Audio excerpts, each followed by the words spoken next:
Ce monde compte d'innombrables mutants dotés de pouvoirs extraordinaires. Certains peuvent voler, d'autres ont une ouïe surdéveloppée, d'autres encore contrôlent l'électricité, et Jang Gi-soo en fait partie. Elle a la capacité de guérir ses blessures. Cette capacité spéciale de Jang Gi-soo lui a été transmise par son père, mais elle n'en est pas heureuse. Elle doit toujours cacher sa véritable identité. Si ses capacités extraordinaires étaient révélées, elle serait ostracisée et mise en danger. C'est pourquoi, depuis son enfance, Jang Gi-soo a erré avec son père, sans jamais rester longtemps au même endroit.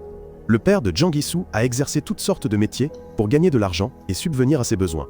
Un jour, il a décidé de mener une vie stable pour que sa fille puisse aller à l'université. Il a acheté une petite maison et est devenu mineur dans une mine voisine. Désormais, Jang Gi-soo n'a plus à changer d'école en permanence. Tout se passait bien jusqu'au début du nouveau semestre. La classe de Jang Gi-soo a accueilli une nouvelle élève. Elle était riche et timide. C'est pourquoi elle a été harcelée et exploitée par un groupe de filles méchantes.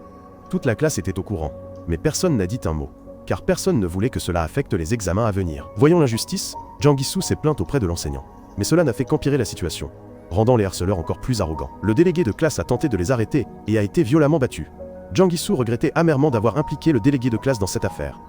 Elle aurait tant voulu s'excuser auprès du délégué de classe, mais elle n'avait pas le courage nécessaire. Et puis, l'excès de cruauté des harceleurs avait atteint sa limite. Devant tout le monde, Jang Gi-soo a affronté seuls 17 harceleurs. Jang Gi-soo ne ressentait pas la douleur. Elle se battait follement contre eux. Le meneur semblait avoir remarqué la singularité de Jang Gi-soo. Elle tremblait et a brandi un couteau pour frapper Jang Gi-soo. Mais le plus choquant, c'est que la blessure de Jang Gi-soo s'est guérie instantanément. C'est à ce moment-là que Jang Gi-soo a su qu'elle n'était pas comme les autres. La bataille s'est terminée par la victoire de Jang Gi-soo. Après cet incident, Jang Gi-soo a été renvoyé de l'école. Son père a dû vendre sa maison pour dédommager, et il a dû payer une énorme somme d'argent de conciliation pour que les parents des autres élèves ne portent pas plainte. Parce que Jang Gi-soo n'a pas été blessée, elle a été accusée d'avoir intimidé d'autres enfants. À ce moment-là, le père de Jang Gi-soo a dit à sa fille qu'elle avait hérité de cette capacité de lui, et que sa personnalité ne pouvait pas supporter de voir une injustice en cours de route, venait de sa mère. Le père n'a pas blâmé Jang Gi-soo, mais s'est réjoui que sa fille soit une personne forte et gentille.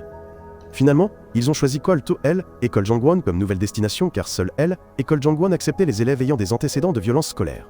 Jang Gi-soo et son père ont emménagé à proximité pour qu'elle puisse se rendre facilement à école, tandis que son père a ouvert un petit restaurant de poulet frit. En se rendant à la école, la carte de bus de Jang Gi-soo n'avait plus d'argent.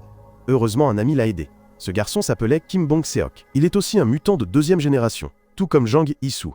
Kim Bong-seok a la capacité de voler et des sens surdéveloppés. En voyant la belle Jang Gi-soo devant lui, il n'a pas pu contrôler ses émotions, faisant léviter le corps de Kim Bong-seok. Il a dû faire beaucoup d'efforts pour que son corps touche le sol.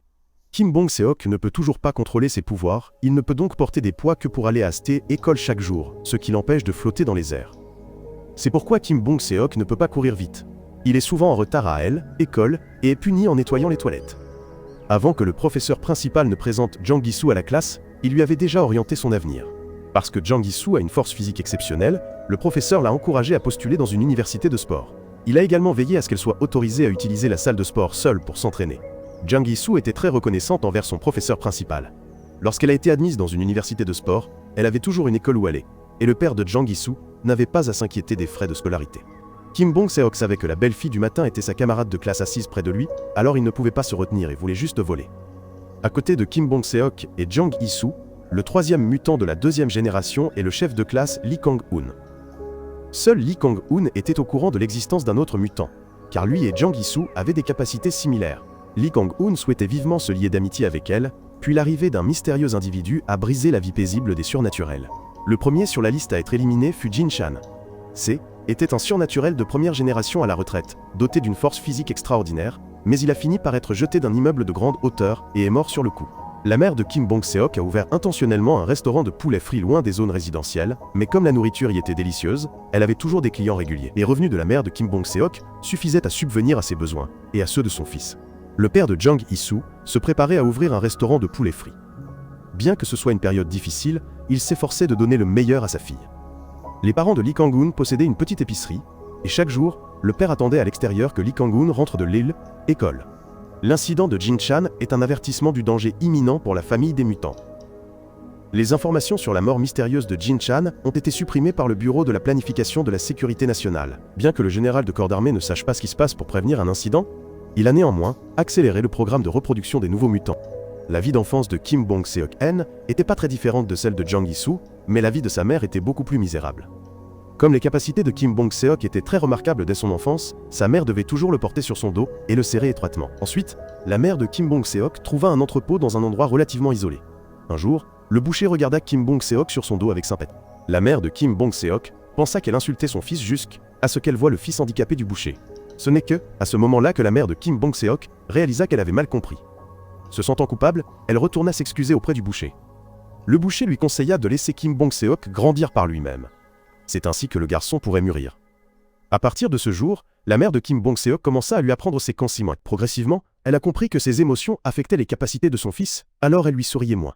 Quand Kim Bong-seok avait 8 ans, sa mère a acheté une maison et ouvert un restaurant de poulet frit.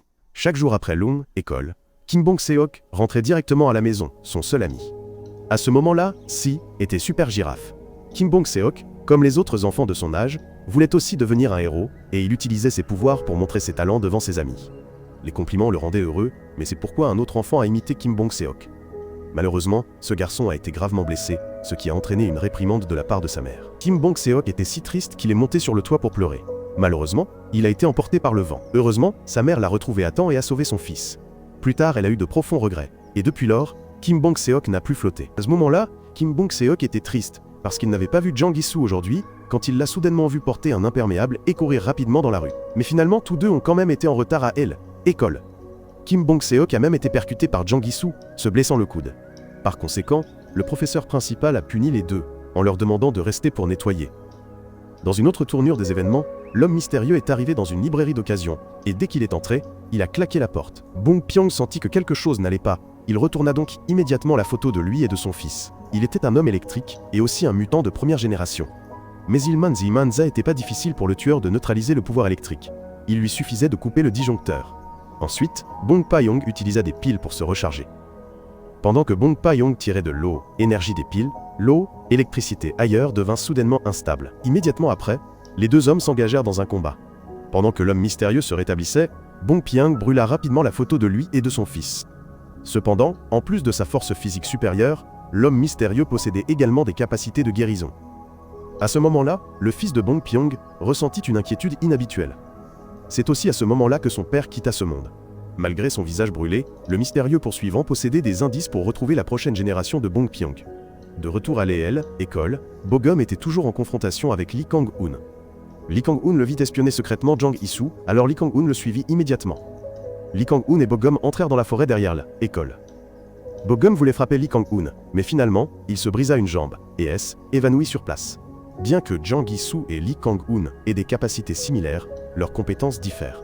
Jang Gi-soo excelle dans l'endurance, tandis que Lee Kang-hoon est fort en puissance de frappe. Comme Jang Gi-soo n'avait pas encore acheté son uniforme de sport, elle a emprunté des vêtements à Kim Bong-seok, et c'est seulement à ce moment-là qu'elle a appris son nom. Lorsque Kim Bong-seok a entendu Jang Gi-soo prononcer son nom, son cœur a semblé vouloir échapper de sa poitrine. L'heure de étude dirigée du soir approchait, et lorsque le professeur principal a posé des questions sur Bogum, Lee Kang-hoon a menti en disant qu'il avait demandé à partir plus tôt. Lee Kang-hoon avait voulu parler à Jang Gi-soo à plusieurs reprises, mais elle et Kim Bong-seok étaient devenus si proches que Lee Kang-hoon n'avait pas eu l'occasion. Parallèlement, la nouvelle de la mort d'un autre mutant a inquiété les parents de Jang Gi-soo et Kim Bong-seok. Pendant leur temps de études libres, Jang Gi-soo et Kim Bong-seok se sont faufilés jusqu'à la supérette et tous deux ont eu une conversation plus approfondie sur eux-mêmes. Jang Gi-soo n'a pas de mère, tandis que Kim Bong-seok n'a pas de père. Pendant qu'ils discutaient, ils ont aperçu Bogum quitter l'école avec douleur, ce qui a surpris Kim Bong-seok. Bogum était un tyran en classe, mais qui l'avait mis dans cet état. Bogum voulait aussi entrer à l'université des sports, mais malheureusement il a été blessé et a abandonné. Après cela, Bogum est devenu négligent. Il n'avait peur de personne, pas même des professeurs. À ce moment-là, Kim Bong-seok a soudainement remercié Jang Gi-soo pour le repas, mais elle a répondu qu'elle était celle qui devait remercier Kim Bong-seok. Elle avait des amis. À ce moment-là, Kim Bong-seok a dit qu'il n'avait pas d'amis auparavant, et Jang Gi-soo n'en avait pas parce qu'elle venait d'arriver dans une nouvelle école. Mais ce qui était surprenant, c'est qu'une personne aussi belle que Jang Gi-soo n'ait vraiment pas d'amis. Les deux avaient beaucoup de choses en commun, ce qui les rapprocha. Jang Gi-soo n'avait pas encore parlé à son père de sa décision d'étudier le sport. Kim Bong-seok lui a conseillé de le dire à son père plus tôt. Au début, il serait inquiet, mais il la soutiendrait certainement pleinement. C'est ce que sa mère lui avait dit. Lorsque la classe d'études s'est terminée, il était temps pour Jang Gi-soo et Kim Bong-seok de ranger. Lee Kang-hoon fut un peu contrarié, et les contraits leur rappela. Il se plaignit même et dit qu'ils étaient vraiment faits l'un pour l'autre. Jang Gi-soo répondit naïvement qu'ils étaient compatibles, car leurs familles tenaient toutes deux des restaurants, et qu'aucun des deux n'avait d'amis. Mais elle ignorait que Lee Kang-hoon, elle, était aussi. En rangeant, Yang Gi-soo remarqua une blessure sur la main de Kim Bong-seok. Se sentant coupable, elle l'aida à appliquer de la pommade et un pansement. Cet acte innocent fit de nouveau s'envoler Kim Bong-seok, trempant tous ses vêtements. Quand Jang Gi-soo rentra chez elle, se rappelant les conseils de Kim Bong-seok, elle décida de parler de son projet à son père. Au début, elle fut réprimandée par son père. Mais après avoir appris que sa fille avait pris cette décision par inquiétude pour lui, le père de Jang Gi-soo fut très ému de voir que sa fille avait grandi. Le lendemain, Bong-gum prend un jour de congé. Kim Bong-seok veut parler à l'enseignant principal du fait que Bong-gum a été battu, mais Jang Gi-soo l'en empêche. Jang Gi-soo conseille à Kim Bong-seok de ne pas se mêler des affaires des autres. Le lendemain, Jang Gi-soo continue de courir dans la cour jusqu'au soir. Voyant qu'elle travaille dur, Lee Kang-hoon veut lui apporter de l'eau, mais se rétracte. Kim Bong-seok est toujours en train de nettoyer de ce côté. Mais en voyant Jang Gi-soo courir dans l'obscurité, Kim Bong-seok allume toutes les lumières pour éclairer la cour. Mais à cause de cela, Kim Bong-seok rentre tard à la maison. Sa mère est surprise d'apprendre que Kim Bong-seok est rentré tard parce qu'il a aidé un ami. Elle se demandait depuis quand son fils avait des amis. L'homme mystérieux sur la photo est allé à Zell, école de Jongwon. Le garde, le trouvant suspect, a appelé quelqu'un. Le lendemain, Jang Gi-soo s'entraînait avec son professeur principal, elle a donc déjeuné tard et il ne restait plus beaucoup de nourriture. Heureusement, Kim Bong-seok lui en avait laissé un peu. Peu de temps après, le professeur principal a demandé à Lee Kang-hoon d'aller dans la salle de sport pour allumer le ventilateur pour Jang Gi-soo. Lee Kang-hoon était sur le point de partir quand elle est arrivée. Comme l'endroit est souvent désert, Jang Gi-soo s'est naïvement changé sur place. Cette scène a embarrassé Lee Kang-hoon, il n'a donc pu attendre qu'elle termine son entraînement avant de partir. Alors que Jang Gi-soo s'entraînait à danser, elle est tombée. Lee Kang-hoon a voulu se précipiter, mais il a eu un instant de retard. Kim Bong-seok, qui était à proximité, s'est envolé vers elle avant. Lee Kang-hoon a été surpris par cette scène. Jang Gi-soo a également été très surprise par l'apparition soudaine de Kim Bong-seok, mais elle n'y a pas beaucoup réfléchi. Après cela, Jang Gi-soo a demandé à Kim Bong-seok de lui tenir les jambes pendant qu'elle faisait des abdominaux. Son souffle lui soufflait au visage, l'empêchant de rester calme. Les fesses de Kim Bong-seok montaient et descendaient, et finalement, Kim Bong-seok a volé par-dessus la tête de Jang Gi-soo. Il était confus et ne comprenait pas ce qui se passait. La femme de ménage est arrivée. Ils devaient partir tous les deux, alors ils ont mis cela de côté. À ce moment-là, Lee Kang-hoon est sorti. Il a laissé en colère une empreinte de main sur le mur, et est parti. Le lendemain, Jang Gi-soo a vu une nouvelle paire de chaussures. Elle savait que son père l'encourageait. Pendant son entraînement, Yang Gi-soo s'est souvenu de l'incident de Kim Bong-seok la veille, alors elle l'a entraîné hors de la salle des études. Ensuite, Jang Gi-soo a fait semblant d'avoir oublié ses chaussures et lui a demandé de retourner dans la salle pour les chercher. Peu de temps après le départ de Kim Bong-seok, Jang Gi-soo l'a suivi. Les empreintes de pas de Kim Bong-seok ont disparu dès qu'elles ont atteint le couloir. Elle s'est immédiatement souvenue des choses étranges qu'elle avait vues. Jang Gi-soo a appelé Kim Bong-seok avec confusion. Mais il s'est avéré qu'il avait enlevé ses chaussures pour ne pas salir le sol. Jang Gi-soo a exprimé sa supposition. Kim Bong-seok avait tellement peur qu'il en suait. Il a souri et a essayé de faire passer la situation. De façon inattendue, dès qu'il a enlevé son sac à dos, Jang Gi-soo s'est précipité pour l'aider à mettre un pansement. Cette action soudaine a surpris Kim Bong-seok et l'a fait s'envoler. Jang Gi-soo a tenté de lui donner son sac à dos, mais il était trop lourd, alors elle a osé sauter et l'a ramené avec succès. Même si Kim Bong-seok avait le sac à dos, ses émotions restaient instables. Voyant cela, Jang Gi-soo a dû utiliser son propre poids pour le retenir. Mais par gêne, Kim Bong-seok a repoussé Jang Gi-soo. Cependant, si Jang Gi-soo ne l'avait pas retenu, il se serait envolé. Jang Gi-soo ne savait plus quoi faire, alors elle a fini par le tenir tout le long du chemin. La mère de Kim Bong-seok a vu son fils ramener une amie à la maison pour la première fois, et était une fille d'une beauté exceptionnelle. La mère de Kim Bong-seok était tellement surprise qu'elle ne savait pas comment réagir. Elle n'arrêtait pas de féliciter Jang Gi-soo, ce qui la mettait mal à l'aise. Ensuite, la mère de Kim Bong-seok l'a invité à un dîner colossal. Jang Gi-soo a été très surprise en voyant les plats. Ailleurs, l'homme mystérieux s'est rendu dans un salon de coiffure d'un immeuble commercial. Au début, le propriétaire du salon a conversé joyeusement jusqu'à ce qu'il lui demande si son enfant étudiait à Jungwon. Na-jo est immédiatement passé en mode combat. La capacité de Na-jo est la vision à travers les murs, et c'est une tireuse d'A élite. L'homme mystérieux était extrêmement malheureux, car où qu'il se cache, Na-jo pouvait le voir. Na-jo cachait également des armes un peu partout dans le magasin. Cependant, l'homme mystérieux avait la capacité de se guérir, donc il ne restait plus qu'une question de temps avant que Na-jo ne soit vaincu. Na-jo a dit qu'Ilven était que la deuxième génération et que Wu Gangbo le tuerait. Jusqu'à sa mort, Na-jo n'a pas révélé l'existence de ses enfants. L'homme mystérieux ne comprenait pas pourquoi ces gens essayaient tant de cacher leurs enfants. Pendant ce temps, Jang Gi-soo a appelé son père pour lui dire qu'elle rentrerait tard. À ce moment-là, il a reçu une commande dans le bâtiment commercial du quartier. Pendant ce temps, Jang Gi-soo n'avait pas fini de manger son porc frit lorsque la mère de Kim Bong-seok lui a apporté une grande assiette de pommes. À ce moment-là, des clients sont arrivés. Jang Gi-soo a demandé la permission de monter à Hall, étage pour se changer. Ensuite, elle a quand même essayé de finir l'assiette de pommes de la mère de Kim Bong-seok. Finalement, Jang Gi-soo s'est excusé d'avoir testé les pouvoirs de Kim Bong-seok. Entendant cela, Kim Bong-seok lui a montré les haltères à ses pieds et sa chambre spéciale. Kim Bong-seok ne pouvait pas contrôler ses pouvoirs, alors chaque fois qu'il perdait le contrôle, Il récitait le nombre pi pour se calmer. À ces mots, Jang Hee-soo a dit qu'elle ne l'avait pas vu depuis longtemps. Mais chaque fois qu'elle rencontrait Kim Bong-seok, elle le voyait beaucoup réciter le nombre pi. Elle se demandait s'il l'aimait bien. Qui aurait imaginé que les taquineries de Jang Hee-soo feraient voler Kim Bong-seok jusqu'au plafond? Un grand bruit retentit. La mère de Kim Bong-seok s'est empressée de rire et a dit que sa maison était en travaux. Elle ne savait pas ce que faisait son fils là-haut. Kim Bong-seok se demandait pourquoi Jang Hee-soo ne semblait pas surprise comme il s'y attendait. Car depuis son enfance, Kim Bong-seok se sentait très étrange. Mais Jang Hee-soo pensait que Kim Bong-seok était juste plus spécial que les autres. Ces mots ont rendu Kim Bong-seok et sa mère très heureux. Il était tard. Kim Bong-seok a accompagné Jang Hee-soo sur une courte distance avant de revenir. Voyant cela, la mère de Kim Bong-seok l'a grondé pour son manque de tact. Ensuite, elle a donné un imperméable à Kim Bong-seok et lui a dit de rattraper rapidement Jang Hee-soo. Mais cette fois, Kim Bong-seok avait peur qu'elle ne prenne le bus avant lui, alors il s'est rapidement envolé. Finalement, Kim Bong-seok a rattrapé Jang Hee-soo, ce qui l'a rendue très heureuse. Au même moment, l'homme mystérieux est sorti du salon de coiffure et a rencontré le père de Jang Hee-soo qui livrait du poulet frit. À ce moment-là, ils ne se connaissaient pas. L'homme mystérieux a indiqué le chemin au père de Jang Hee-soo et est parti. Pour en revenir à Kim Bong-seok, il rêvait récemment souvent de son père. Kim Bong-seok ne savait pas si Xor était un rêve ou un souvenir, mais il n'avait jamais vu clairement le visage de son père. C'est samedi, mais Kim Bong-seok va tout de même à l'école. Il prétexte d'aller à des cours supplémentaires pour s'entraîner avec Jang Hee-soo. Tous deux découvrent également une étrange empreinte de main sur le mur. Ils ne savent pas à qui elle appartient, alors ils l'ignorent. Toute l'après-midi, Kim Bong-seok ne fait que regarder Jang Hee-soo s'entraîner sans rien apprendre. Voyant cela, Jang Hee-soo menace de le dire à la mère de Kim Bong-seok, ce qui le terrifie. Soudain, Jang Hee-soo lui propose de lui confier un secret. Elle dit qu'elle s'est battue contre 17 filles agressives. Et Jang Hee-soo révèle aussi qu'elle a la capacité de guérir très rapidement. Kim Bong-seok pense qu'elle plaisante en entendant cela. Mais après avoir vu le visage sérieux de Jang Hee-soo, Kim Bong-seok la croit aussi. Après avoir écouté son histoire, Kim Bong-seok comprend pourquoi elle n'était pas trop surprise par ses propres capacités. Le lendemain, le père de Jang Hee-soo va encaisser l'argent du poulet frit de la veille. En passant devant la scène du crime de Na-jo, il remarqua que la caméra avait été détruite, tout comme lors des 2 affaires précédentes. Pour enquêter, le père de Jang Hee-soo a délibérément posé quelques gestes. Il voulait savoir de quelle unité venait la personne envoyée pour enquêter. Après que le père de Jang Hee-soo ait appris qu'il venait du bureau du renseignement national, il est parti immédiatement. La mère de Kim Bong-seok est également venue sur les lieux du crime pour se renseigner. Elle avait la capacité de voir à distance et a trouvé le père de Jang Hee-soo très familier. Les 3 victimes étaient toutes des surhumains à la retraite. Le sous-chef D, état-major de la sécurité, a également réalisé que quelqu'un les avait envoyés pour s'en occuper. Ils sont tous des agents ayant accompli des missions top secrètes approuvées par les États-Unis.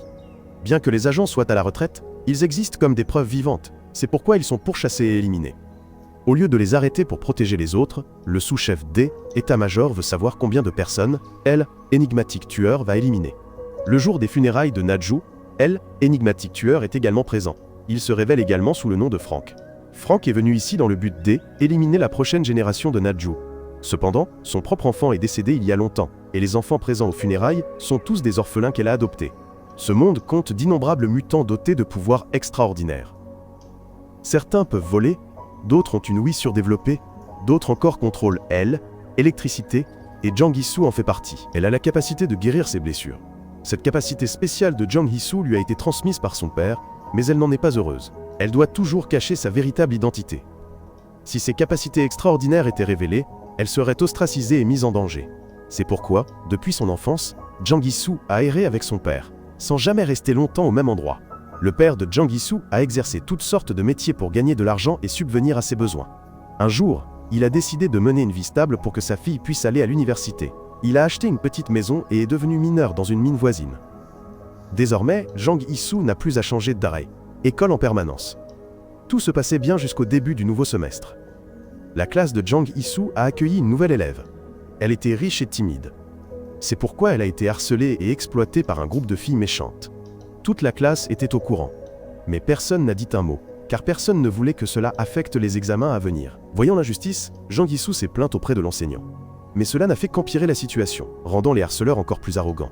Le délégué de classe a tenté de les arrêter et a été violemment battu. Jang Hee-soo regrettait amèrement d'avoir impliqué le délégué de classe dans cette affaire. Elle aurait tant voulu s'excuser auprès du délégué de classe, mais elle n'avait pas le courage nécessaire. Et puis, l'excès de cruauté des harceleurs avait atteint sa limite. Devant tout le monde, Jang Hee-soo a affronté seuls 17 harceleurs. Jang Hee-soo ne ressentait pas la douleur. Elle se battait follement contre eux. Le meneur semblait avoir remarqué la singularité de Jang Hee-soo. Elle tremblait et a brandi un couteau pour frapper Jang Hee-soo. Mais le plus choquant, c'est que la blessure de Jang Hee-soo s'est guérie instantanément. C'est à ce moment-là que Jang Hee-soo a su qu'elle n'était pas comme les autres. La bataille s'est terminée par la victoire de Jang Hee-soo. Après cet incident, Jang Hee-soo a été renvoyé de leur école. Son père a dû vendre sa maison pour dédommager, et il a dû payer une énorme somme d'argent de conciliation pour que les parents des autres élèves ne portent pas plainte. Parce que Jang Hee-soo n'a pas été blessée, elle a été accusée d'avoir intimidé d'autres enfants. À ce moment-là, le père de Jang Hee-soo a dit à sa fille qu'elle avait hérité de cette capacité de lui, et que sa personnalité ne pouvait pas supporter de voir une injustice en cours de route venait de sa mère. Le père n'a pas blâmé Jang Hee-soo, mais s'est réjoui que sa fille soit une personne forte et gentille. Finalement, ils ont choisi Jang Hee-el, école Jangwon, comme nouvelle destination, car seule elle, école Jangwon, acceptait les élèves ayant des antécédents de violence scolaire.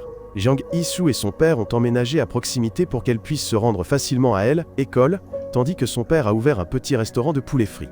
En se rendant à la L, école, la carte de bus de Jang Hee-soo n'avait plus d'argent. Heureusement, un ami l'a aidé. Ce garçon s'appelait Kim Bong-seok. Il est aussi un mutant de deuxième génération, tout comme Jang Hee-soo. Kim Bong-seok a la capacité de voler et des sens surdéveloppés. En voyant la belle Jang Hee-soo devant lui, il n'a pas pu contrôler ses émotions, faisant léviter le corps de Kim Bong-seok. Il a dû faire beaucoup d'efforts pour que son corps touche le sol. Kim Bong-seok ne peut toujours pas contrôler ses pouvoirs. Il ne peut donc porter des poids que pour aller à elle, école chaque jour, ce qui l'empêche de flotter dans les airs. C'est pourquoi Kim Bong-seok ne peut pas courir vite. Il est souvent en retard à Zell, école, et est puni en nettoyant les toilettes. Avant que le professeur principal ne présente Jang Hee-soo à la classe, il lui avait déjà orienté son avenir. Parce que Jang Hee-soo a une force physique exceptionnelle, le professeur l'a encouragé à postuler dans une université de sport. Il a également veillé à ce qu'elle soit autorisée à utiliser la salle de sport seule pour s'entraîner. Jang Hee-soo était très reconnaissante envers son professeur principal. Lorsqu'elle a été admise dans une université de sport, elle avait toujours une école où aller, et le père de Jang Hee-soo n'avait pas à s'inquiéter des frais de scolarité. Kim Bong-seok savait que la belle fille du matin était sa camarade de classe assise près de lui, alors il ne pouvait pas se retenir et voulait juste voler. À côté de Kim Bong-seok et Jang Hee-soo, le troisième mutant de la deuxième génération est le chef de classe Lee Kang-hoon. Seul Lee Kang-hoon était au courant de l'existence d'un autre mutant, car lui et Jang Hee-soo avaient des capacités similaires. Lee Kang-hoon souhaitait vivement se lier d'amitié avec elle, puis l'arrivée d'un mystérieux individu a brisé la vie paisible des surnaturels. Le premier sur la liste à être éliminé fut Jin Chan. Était un surnaturel de première génération à la retraite, doté d'une force physique extraordinaire, mais il a fini par être jeté d'un immeuble de grande hauteur et est mort sur le coup. La mère de Kim Bong-seok a ouvert intentionnellement un restaurant de poulet frit loin des zones résidentielles, mais comme la nourriture y était délicieuse, elle avait toujours des clients réguliers. Les revenus de la mère de Kim Bong-seok suffisaient à subvenir à ses besoins et à ceux de son fils. Le père de Jang Hee-soo se préparait à ouvrir un restaurant de poulet frit. Bien que ce soit une période difficile, il s'efforçait de donner le meilleur à sa fille. Les parents de Lee Kang-hoon possédaient une petite épicerie, et chaque jour, le père attendait à l'extérieur que Lee Kang-hoon rentre de l'aile, école. L'incident de Jin Chan est un avertissement du danger imminent pour la famille des mutants.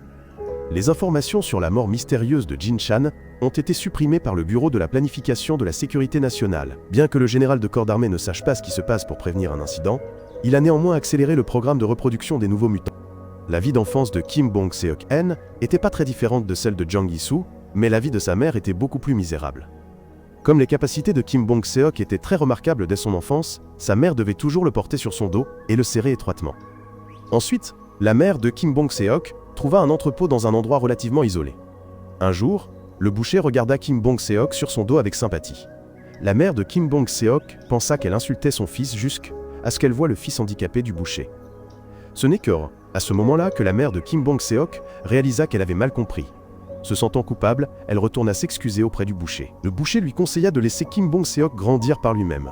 C'est ainsi que le garçon pourrait mûrir. À partir de ce jour, la mère de Kim Bong-seok commença à lui apprendre ses... Progressivement, elle a compris que ses émotions affectaient les capacités de son fils, alors elle lui souriait moins. Quand Kim Bong-seok avait 8 ans, sa mère a acheté une maison et ouvert un restaurant de poulet frit. Chaque jour après Loon, école, Kim Bong-seok rentrait directement à la maison, son seul ami. À ce moment-là, Si était super girafe. Kim Bong-seok, comme les autres enfants de son âge, voulait aussi devenir un héros, et il utilisait ses pouvoirs pour montrer ses talents devant ses amis. Les compliments le rendaient heureux, mais c'est pourquoi un autre enfant a imité Kim Bong-seok. Malheureusement, ce garçon a été gravement blessé, ce qui a entraîné une réprimande de la part de sa mère. Kim Bong-seok était si triste qu'il est monté sur le toit pour pleurer. Malheureusement, il a été emporté par le vent. Heureusement, sa mère l'a retrouvé à temps et a sauvé son fils. Plus tard, elle a eu de profonds regrets. Et depuis lors, Kim Bong-seok n'a plus flotté.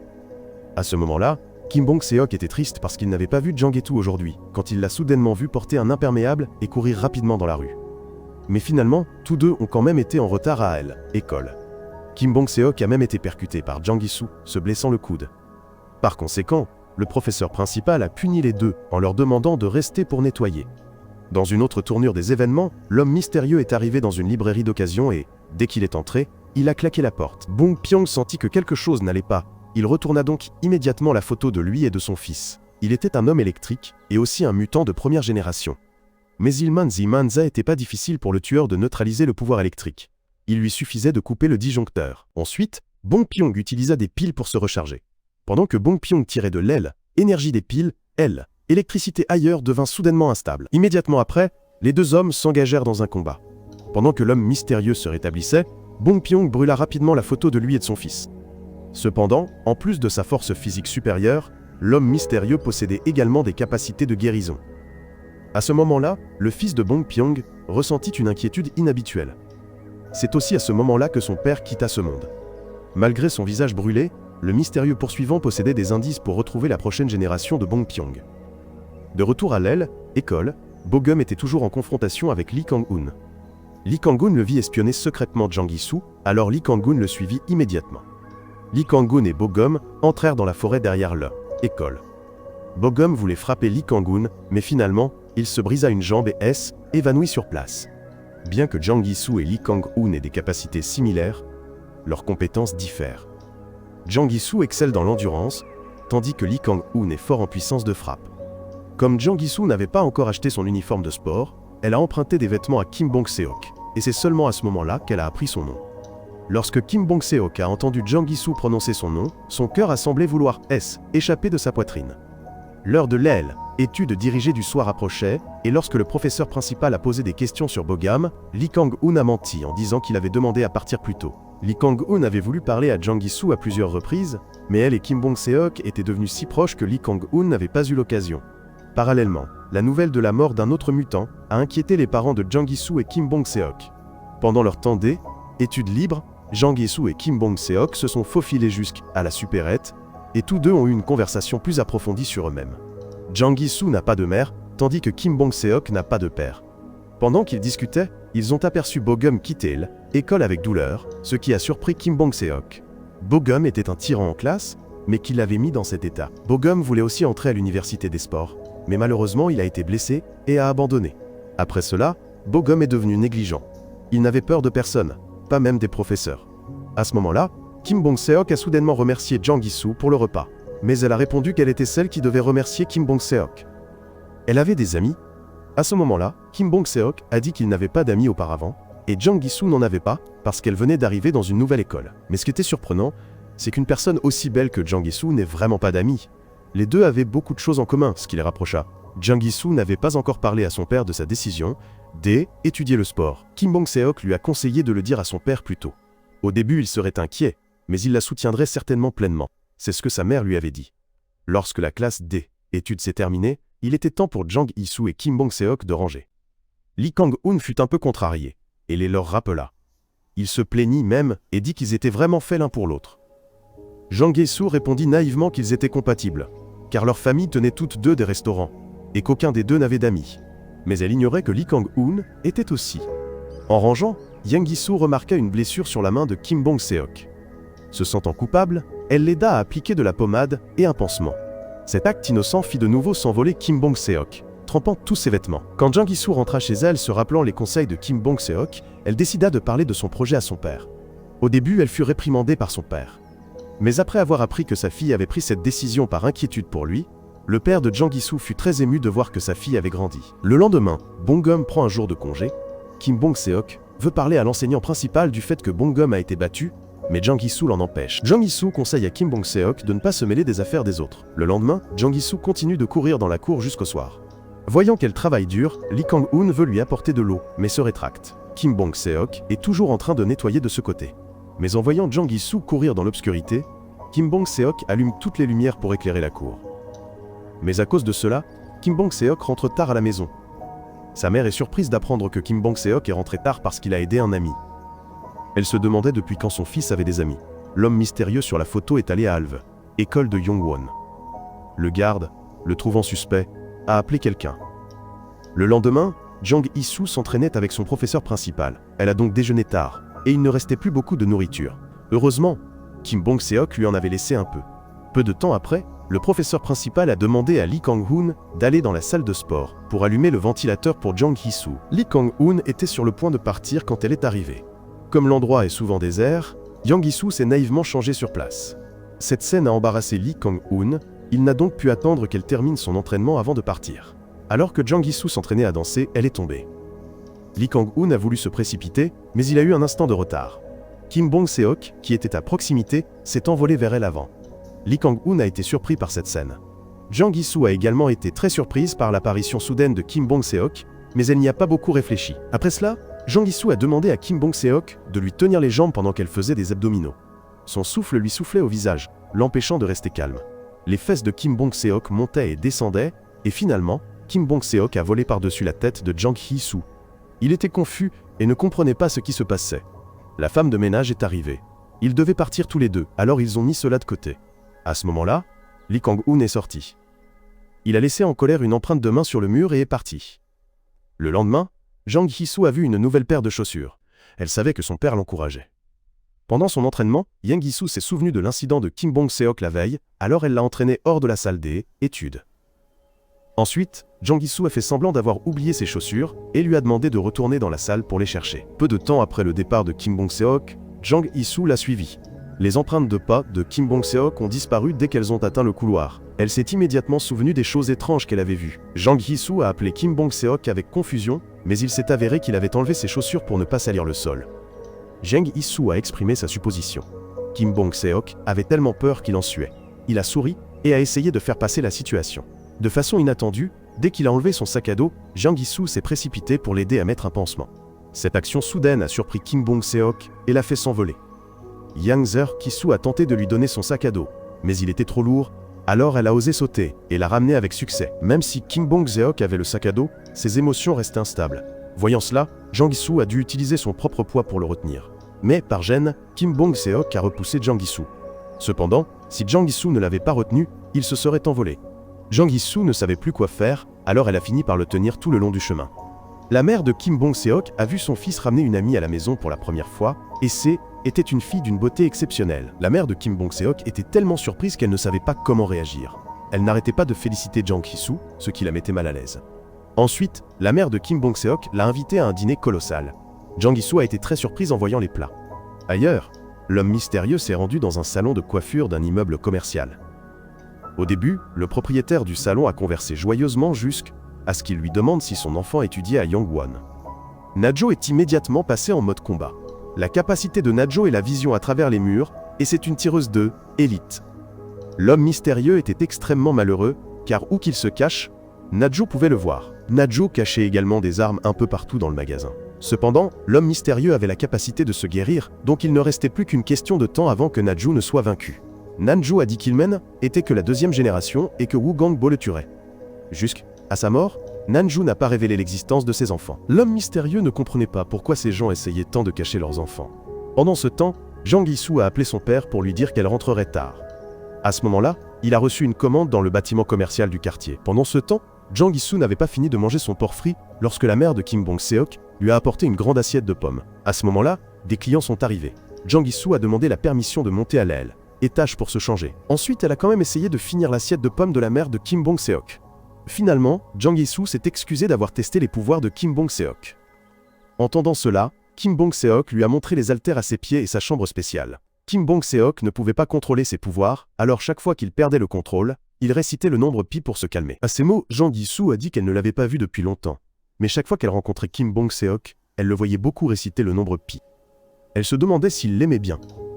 Qui aurait imaginé que les taquineries de Jang Hee-soo feraient voler Kim Bong-seok jusqu'au plafond?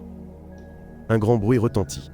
La mère de Kim Bong-seok s'est empressée de rire et a dit que sa maison était en travaux. Elle ne savait pas ce que faisait son fils là-haut. Kim Bong-seok se demandait pourquoi Jang Hee-soo ne semblait pas surprise comme il s'y attendait, car depuis son enfance, Kim Bong-seok se sentait très étrange. Mais Jang Hee-soo pensait que Kim Bong-seok était juste plus spécial que les autres. Ces mots ont rendu Kim Bong-seok et sa mère très heureux. Il était tard. Kim Bong-seok a accompagné Jang Hee-soo sur une courte distance avant de revenir. Voyant cela, la mère de Kim Bong-seok l'a grondé pour son manque de tact. Ensuite, elle a donné un imperméable à Kim Bong-seok et lui a dit de rattraper rapidement Jang Gi-soo. Mais cette fois, Kim Bong-seok avait peur qu'elle ne prenne le bus avant lui, alors il s'est rapidement envolé. Finalement, Kim Bong-seok a rattrapé Jang Gi-soo, ce qui l'a rendue très heureuse. Au même moment, l'homme mystérieux est sorti du salon de coiffure et a rencontré le père de Jang Gi-soo, qui livrait du poulet frit. À ce moment-là, ils ne se connaissaient pas. L'homme mystérieux a indiqué le chemin au père de Jang Gi-soo et est parti. Pour en revenir à Kim Bong-seok, il rêvait récemment souvent de son père. Kim Bong-seok ne savait pas si Xor était un rêve ou un souvenir, mais il n'avait jamais vu clairement le visage de son père. C'est samedi, mais Kim Bong-seok va tout de même à Belle École. Il prétexte aller à des cours supplémentaires pour s'entraîner avec Jang Gi-soo. Tous deux découvrent également une étrange empreinte de main sur le mur. Ils ne savent pas à qui elle appartient, alors ils l'ignorent. Toute l'après-midi, Kim Bong-seok ne fait que regarder Jang Gi-soo s'entraîner sans rien apprendre. Voyant cela, Jang Gi-soo menace de le dire à la mère de Kim Bong-seok, ce qui le terrifie. Soudain, Jang Gi-soo lui propose de lui confier un secret. Elle dit qu'elle s'est battue contre 17 filles agressives. Et Jang Gi-soo révèle aussi qu'elle a la capacité de guérir très rapidement. Kim Bong-seok pense qu'elle plaisante en entendant cela. Mais après avoir vu le visage sérieux de Jang Gi-soo, Kim Bong-seok la croit aussi. Après avoir écouté son histoire, Kim Bong-seok comprend pourquoi elle n'était pas trop surprise par ses propres capacités. Le lendemain, le père de Jang Gi-soo va encaisser l'argent du poulet frit de la veille. En passant devant la scène du crime de Na-jo, il remarqua que la caméra avait été détruite, tout comme lors des 2 affaires précédentes. Pour enquêter, le père de Jang Gi-soo a délibérément posé quelques gestes.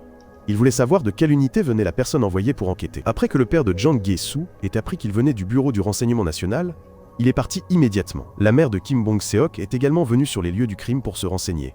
Elle avait la capacité de voir à distance et a trouvé le père de Jang Gi-soo très familier. Les 3 victimes étaient toutes des surhumains à la retraite. Le sous-chef D, état-major de la sécurité, a également réalisé que quelqu'un les avait envoyés pour s'en occuper. Ils sont tous des agents ayant accompli des missions top secrètes approuvées par les États-Unis. Bien que les agents soient à la retraite, ils existent comme des preuves vivantes, c'est pourquoi ils sont pourchassés et éliminés. Au lieu de les arrêter pour protéger les autres, le sous-chef D, état-major, veut savoir combien de personnes l'énigmatique tueur va éliminer. Le jour des funérailles de Na-jo, l'énigmatique tueur est également présent. Il se révèle également sous le nom de Frank. Frank est venu ici dans le but d'éliminer la prochaine génération de Na-jo. Cependant, son propre enfant est décédé il y a longtemps, et les enfants présents aux funérailles sont tous des orphelins qu'elle a adoptés. Frank lui demanda soudain si elle était une bonne mère. En recevant un hochement de tête du fils de Na-jo, son humeur changea instantanément. Pendant ce temps, le chef Kim, également directeur du lycée Jongwon, avait été convoqué au ministère de la Sécurité nationale. Il était responsable du projet de développement des talents du sous-chef D, état-major depuis 10 ans. Aujourd'hui, le sous-chef D, état-major, Song-gu, avait appelé le chef Kim pour lui rappeler de bien protéger les données du projet dans la situation instable actuelle et d'attendre le bon moment pour les traiter. Aux funérailles de Bong-pyong, le corps de la victime avait été envoyé à l'Institut médico-légal national pour enquête. C'est pourquoi le corps de Bong-pyong n'a été transporté à la morgue qu'à ce moment-là. Seul le fils de Bong-pyong était présent aux funérailles. Il tenait toujours serré la batterie que son père avait utilisée au combat. Au même moment, une nouvelle élève est arrivée à l'école. Une élève nommée Iwon, qui était victime de harcèlement à l'ancienne école de Jang Gi-soo. Revenons dans le passé. Pendant le cours d'électricité, à cause de la forte humidité, personne ne pouvait générer d'électricité, à part le garçon Jong Gai-do. Jong Gai-do est un mutant de la 2e génération de Bong-pyong. L'année où Jong Gai-do était au collège était également la première année où l'enseignant principal est venu enseigner à Safareel, école de Jongwon. Comme les résultats de l'examen physique de Jong Gai-do n'étaient pas bons, l'enseignant lui a conseillé de choisir une carrière liée au secteur du divertissement. Ainsi, après avoir obtenu son diplôme, Jong Gai-do s'est présenté à une audition pour Super Thunderman pour tenter sa chance. Au début, Jong Gai-do était un peu timide, il n'a donc pas impressionné le jury car Jong Gai-do ne voulait pas perdre cette opportunité de travail. Tu as utilisé tes pouvoirs. Avec cette performance impressionnante, Jong Gai-do a obtenu le poste. Tout s'est bien passé, jusqu'à ce que Jong Gai-do soit sur le point de monter sur scène. Il a découvert par inadvertance que son gant en caoutchouc était percé, mais il a quand même continué à se produire à contre-cœur. Cependant, pendant la performance de Jong Gai-do, le courant de sa main a endommagé les lumières de la scène. Cet incident a effrayé les enfants et les a fait pleurer. Ce n'était pas la première fois qu'il endommageait équipement du producteur, alors cette fois, ils ont décidé de licencier Jong Gai-do. Ce même jour, la mère de Jong Gai-do est décédée de maladie. Depuis que Jong Gai-do est entré au collège, son père n'a pas été présent avec lui et sa mère, mais il a toujours secrètement soutenu leurs frais. Bong Pyong a dit à son fils qu'il était à la retraite et qu'il avait ouvert une librairie. Bong Pyong espérait qu'il lui rendrait visite de temps en temps depuis Ming. À partir de ce jour, Jong Gaïdo a commencé à postuler à des emplois partout, mais personne ne l'a embauché. Chaque batterie ressemblait à une bobine de bande qui conservait des souvenirs, car sa mère venait toujours chez Jong Gaïdo. La batterie dans la serrure portait des souvenirs d'elle. Jong Gaïdo a apporté une batterie à son père. La vie d'un électricien était difficile, mais Jong Gaïdo n'a jamais regretté Do être son fils. Un jour, pendant que Jong Gaïdo était ivre, il a rencontré un bus en panne de batterie. Jong Gaïdo s'est transformé en un super-héros du tonnerre et a commencé à alimenter le bus en électricité. À la surprise du chauffeur, grâce à Jong Gaïdo, le bus a pu continuer à fonctionner. Le chauffeur, très reconnaissant pour l'aide enthousiaste du garçon, l'a présenté à la compagnie de transport. Depuis lors, Jong Gaïdo s'est consacré au métier de chauffeur de bus. Un jour, il a reçu une triste nouvelle d'un collègue. La batterie du père de Jong Gaïdo contenait les souvenirs de son père avant sa mort, ce qui a permis à Jong Gaïdo de connaître le visage de l'homme qui avait tué son père. Aujourd'hui, pendant l'heure du repas, Bogum est venu semer le trouble auprès de Lee Kang-hoon. Bogum a renversé des restes de nourriture sur la nourriture de Lee Kang-hoon. Bogum a également mis au défi Lee Kang-hoon de le frapper. Lee Kang-hoon a également murmuré qu'il révélerait le secret de Lee Kang-hoon à tout le monde. Kim Bong-seok, avec ses super pouvoirs, entendit ces mots, mais il ne les comprit pas. Lee Kang-hoon resta silencieux, essayant de se retenir pour ne pas frapper ce salaud à la tête. À ce moment-là, Jang Gi-soo entra dans la salle de sport et vit Lee Kang-hoon là. Elle savait que Lee Kang-hoon se retenait, qu'il n'avait pas peur de se défendre. Jang Gi-soo avait déjà été dans cette situation. Elle savait que la violence était le moyen le plus simple, mais aussi le plus stupide. Elle remercia Lee Kang-hoon d'avoir allumé le ventilateur pour elle. Lee Kang-hoon la remercia timidement pour ses lunettes, mais elle lui dit qu'il n'avait pas à la remercier car était Kim Bong-seok qui les avait essuyés pour lui. Lee Kang-hoon a dit que sa famille avait aussi une boutique et était enfuie, laissant Jang Gi-soo se demander ce qui se passait. Pendant ce temps, la direction de la sécurité nationale avait découvert l'identité de Frank. Il est coréen. Le surnom, Frank, signifie « sixième enfant ». Sa mère était coréenne et son père, un Américain en service dans l'armée. Un agent de la CIA a emmené Frank aux États-Unis et a effacé sa mémoire. Cette fois, Frank est retourné en Corée pour accomplir une mission. En entendant cela, le général de corps d'armée adjoint Min Yong-jun a immédiatement appelé son conseiller américain. Il a révélé sans embâche que cette personne était un agent de la CIA, même si le pays ne s'intéressait plus à l'ancienne génération de mutants. Il s'est avéré que Min Yong-jun voulait toujours que le conseiller américain s'occupe de Frank, avant qu'il ne nuise à l'alliance entre les deux pays. Le conseiller américain a dû faire un compromis avec Min Yong-jun. Premièrement, il empêcherait temporairement Frank d'agir car, après avoir rendu compte à sa hiérarchie, la mission serait complètement annulée et il s'assurerait que Min Yong-jun avait contacté le ministère de la Sécurité des États chinois. De son côté, Kim Bong-seok voulait encourager Jang Gi-soo, alors il a créé une playlist pour qu'elle écoute pendant ses entraînements. À la fin de son temps d'études, il est retourné à la salle de sport et a découvert que son téléphone était déchargé. Kim Bong-seok a rapidement dit au revoir à Jang Gi-soo et s'est précipité chez lui car sa mère serait très inquiète s'il ne parvenait pas à la contacter. Pendant ce temps, Frank a reçu l'ordre d'assassiner un autre agent, le propriétaire d'un magasin de poulets frits. Au même moment, le père de Jang Gi-soo, inquiet pour la sécurité de sa fille, lui a acheté un nouveau téléphone pour qu'elle puisse l'appeler à tout moment. Frank est arrivé au magasin de poulets frits. La mère de Kim Bong-seok savait qui il était, mais a fait comme si de rien n'était. Pendant qu'elle préparait la nourriture, elle en a profité pour envoyer un SMS à Kim Bong-seok, lui disant de ne pas rentrer à la maison car son téléphone était à court de batterie. Kim Bong-seok, était au courant de rien. Il se dépêchait même de rentrer, craignant que sa mère ne s'inquiète. Sans même avoir le temps de saluer sa mère, celle-ci a immédiatement accueilli le client. Kim Bong-seok n'a rien compris, mais a coopéré avec sa mère. Frank a commencé à lui parler et à complimenter le poulet. Kim Bong-seok étant simple, il a révélé sa véritable identité en quelques phrases seulement. La mère de Kim Bong-seok rangea prudemment le pistolet dans sa ceinture. Elle était prête à se battre à tout moment.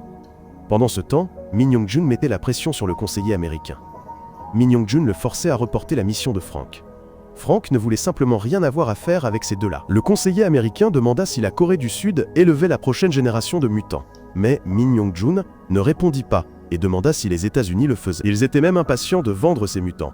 La mère de Kim Bong-seok était très inquiète en voyant son fils passer cette porte. Elle lui avait dit plusieurs fois de faire attention, mais Kim Bong-seok avait laissé son téléphone se décharger. Kim Bong-seok voulait désespérément savoir qui était cet homme et ce qui se passait, mais il ne reçut que des réponses évasives de sa mère. Frank était en réalité un enfant très pitoyable. Il a été forcé de se séparer de sa mère très jeune. Frank aimait beaucoup sa mère, mais elle ne l'a jamais protégé comme les autres mères. Frank a dû se battre pour survivre. Finalement, il a dû devenir un instrument de meurtre. Frank pensait que la mission était terminée, mais le conseiller américain a continué à donner des ordres. La prochaine cible de Frank était le père de Jang Hee-soo. Frank se demandait quand tout cela finirait vraiment. Distrait par ses pensées, Frank a failli percuter une autre voiture. Par coïncidence, le conducteur de cette voiture était Jong Gae-do. Il a rapidement reconnu l'autre conducteur. Jong Gae-do a immédiatement fait descendre tous les passagers. Ensuite, Jong Gae-do a fait demi-tour et a poursuivi furieusement la voiture de Frank. Le bus fonçait sur la route. Pendant que Frank doutait encore, le bus a heurté l'arrière de sa voiture. Sa mauvaise humeur a déclenché la folie de Frank. Il s'est précipité dans la voie adjacente. Quelqu'un qui n'a pas pu réagir a été projeté, forçant le bus de Jong Gae-do à s'arrêter. Jong Gae-do a vu la voiture de Frank s'engager sur une route déserte. Jong Gae-do n'a pas abandonné et a conduit sur cette route malgré tout. Frank attendait toujours le jour où sa mère viendrait le chercher. Mais jusqu'à ce que sa mémoire soit effacée, sa mère n'est jamais apparue. À ce moment-là, Gilles, ne sachant pas où était la voiture de Frank, a soudainement été attaqué sur le côté de la voiture. Il a brisé le pare-brise et s'est précipité pour frapper Frank. Bien que les capacités de Jong Gae-do soient très bonnes, son niveau de combat est très bas. Jong Gae-do n'est absolument pas de taille face à Frank. À travers la batterie, Frank savait que Jong Gae-do était le fils de Bong Pion. Frank s'est adouci et n'a pas tué Jong Gae-do. Ensuite, Frank est allé au restaurant de poulet frit du père de Jang Hee-soo. Selon l'adresse de livraison, Frank est immédiatement allé le chercher. Frank a conduit frénétiquement pour le poursuivre. Quand Frank a vu le père de Jang Hee-soo, il a appuyé sur l'accélérateur et l'a heurté. Après que Frank ait roulé plusieurs fois sur le père de Jang Hee-soo, il s'est complètement effondré au sol. Frank est rapidement parti sans vérifier. Mais le père de Jang Hee-soo était caché sous la voiture et l'avait suivi jusqu'au terrain vague. Dès sa rencontre avec Frank dans le bâtiment commercial, il soupçonnait que Frank était le meurtrier de Na-ju. Et ainsi commença la bataille entre Frank et le père de Jang Hee-soo. Tous deux possédaient une force supérieure, avec une capacité de régénération incroyable. Mais en termes d'expérience de combat, Frank ne pouvait toujours pas vaincre le père de Jang Hee-soo. En conséquence, Frank fut vaincu par un débris en un point faible. Le père de Jang Hee-soo avait beaucoup de questions, mais il n'eut pas de réponse. Frank demanda seulement s'il avait des enfants. Son enfant étudiait-il à telle école Youngwon? Avant d'être frappé continuellement par le père de Jang Hee-soo, il révéla son vrai nom, Loa. Après que le père de Jang Hee-soo ait envoyé un message d'avertissement à un conseiller américain, il brûla Frank avec des dossiers d'autres agents. Lorsqu'il rentra chez lui, le soleil commençait à poindre. Jang Hee-soo dormait encore profondément, elle ne savait donc pas que son père N n'était pas rentré à la maison la nuit dernière. Il fera certainement tout son possible pour bien protéger sa fille. Quant à la mère de Kim Bong-seok, depuis qu'elle a rencontré le tueur, elle ne le laisse plus aller à ses cours du soir. Une fois ses cours terminés, il doit rentrer directement chez lui, et Kim Bong-seok ne doit pas laisser son téléphone se décharger. C'est pourquoi, lorsque ses amis ont dû rendre leur téléphone, Kim Bong-seok n'a pas obéi. Jang Hee-soo s'est opposé à Lee Kang-hoon pour protéger Kim Bong-seok, ce qui a rendu Lee Kang-hoon très triste. Et cette scène a été vue par Bogum, qui n'a cessé de provoquer Lee Kang-hoon pour qu'il utilise ses pouvoirs afin que tout le monde découvre sa vraie nature. Auparavant, Jang Hee-soo avait toujours Kim Bong-seok à ses côtés. Mais comme il doit rentrer tôt à la maison ces derniers temps, Jang Hee-soo se retrouve seul. Peu à peu, les deux ne sont plus aussi proches qu'avant. Le jour de l'examen d'entrée à l'université approche à grands pas. Kim Bong-seok rentre docilement à la maison à l'heure. Jang Hee-soo s'entraîne toujours assidûment pour l'examen d'entrée à l'université de sport. Lee Kang-hoon étudie toujours assidûment jusqu'à tard dans la nuit avant de rentrer chez lui. Ces jours-ci, Kim Bong-seok et Jang Hee-soo ne se parlent pas un mot, et aucun des deux n'initie la conversation. Jusqu'à la veille de l'examen, Kim Bong-seok a soudainement reçu un message de Jang Hee-soo, ce qui l'a rendu immensément heureux. Il fut encore plus surpris qu'elle ait fait tout ce chemin juste pour l'encourager. Kim Bong-seok ne pouvait pas laisser Jang Hee-soo partir comme ça, alors il s'est envolé vers elle. Ils se parlaient. Tous deux se comprenaient mal, ce qui éloignait leur amitié. Jang Hee-soo était très prévenante. Elle a posé une pierre sur Kim Bong-seok. Elle a admis qu'elle était venue pour le rencontrer. Dès que Kim Bong-seok a dit qu'il était aussi, cela, c'est de la neige. Était la première neige de la saison. Finalement, le jour de l'examen est arrivé. Avant que les élèves n'arrivent à l'école pour terminer les derniers jours de cours, quelqu'un a joué un tour au panier dans la salle de sport. Aujourd'hui, la classe de Jang Hee-soo a eu un cours d'éducation physique. Pendant que Jang Hee-soo dansait avec Hee-won, Kim Bong-seok a été entraîné pour jouer au badminton avec Lee Kang-hoon. Soudain, Hee-won a vu un petit morceau de fer tomber du cerceau. Elle a crié pour arrêter Jang Hee-soo, mais il était trop tard. Le cerceau est tombé en direction de Jang Hee-soo, qui se tenait là. Kim Bong-seok a voulu s'envoler, mais il a été plus lent d'un pas. Lee Kang-hoon avait révélé sa capacité de super vitesse pour la sauver à temps. Après que Jang Hee-soo se soit calmé, elle a cherché Kim Bong-seok avec inquiétude, craignant qu'il ne révèle sa capacité de voler. La scène incroyable a été accidentellement filmée par un camarade de classe. La vidéo a été immédiatement mise en ligne, et a attiré beaucoup d'attention. Le secrétaire a rassuré monsieur en lui disant que la vidéo avait été supprimée, mais Min Young-jun était toujours extrêmement en colère. Le père de Jang Hee-soo et la mère de Kim Bong-seok avaient également vu la vidéo. Kim Bong-seok était très en colère contre lui-même. S'il avait pu contrôler sa capacité de voler, c'est lui qui aurait sauvé Jang Hee-soo. Désireux de maîtriser ses pouvoirs, Kim Bong-seok s'est caché de sa mère pour s'entraîner à voler. Après plusieurs chutes, Kim Bong-seok a réussi à contrôler un peu mieux ses capacités de vol, même s'il a heurté pas mal de panneaux. Sa mère, voyant cela, lui a demandé pourquoi il n'enfilait plus de poids. Kim Bong-seok n'en pouvait plus et lui a répliqué. Il a dit qu'il n'aimait plus porter de poids. Depuis son enfance, sa mère avait toujours voulu que son fils fasse ce qu'elle voulait.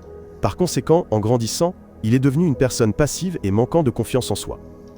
Kim Bong-seok craignait toujours que les autres ne pensent du mal de lui, au point de se détester lui-même. Il voulait prouver qu'il pouvait faire n'importe quoi. Il pouvait sauver Jang Hee-soo. Il pouvait voler plus loin et plus haut maintenant. Mais aucune mère ne forcerait son enfant. Elle ne voulait tout simplement pas que Kim Bong-seok parte comme son père. La mère de Kim Bong-seok n'a jamais mentionné son père. Pas même une seule fois. Kim Bong-seok n'a jamais parlé de ce rêve à sa mère. Un beau souvenir de son père continue d'apparaître dans ses rêves chaque nuit.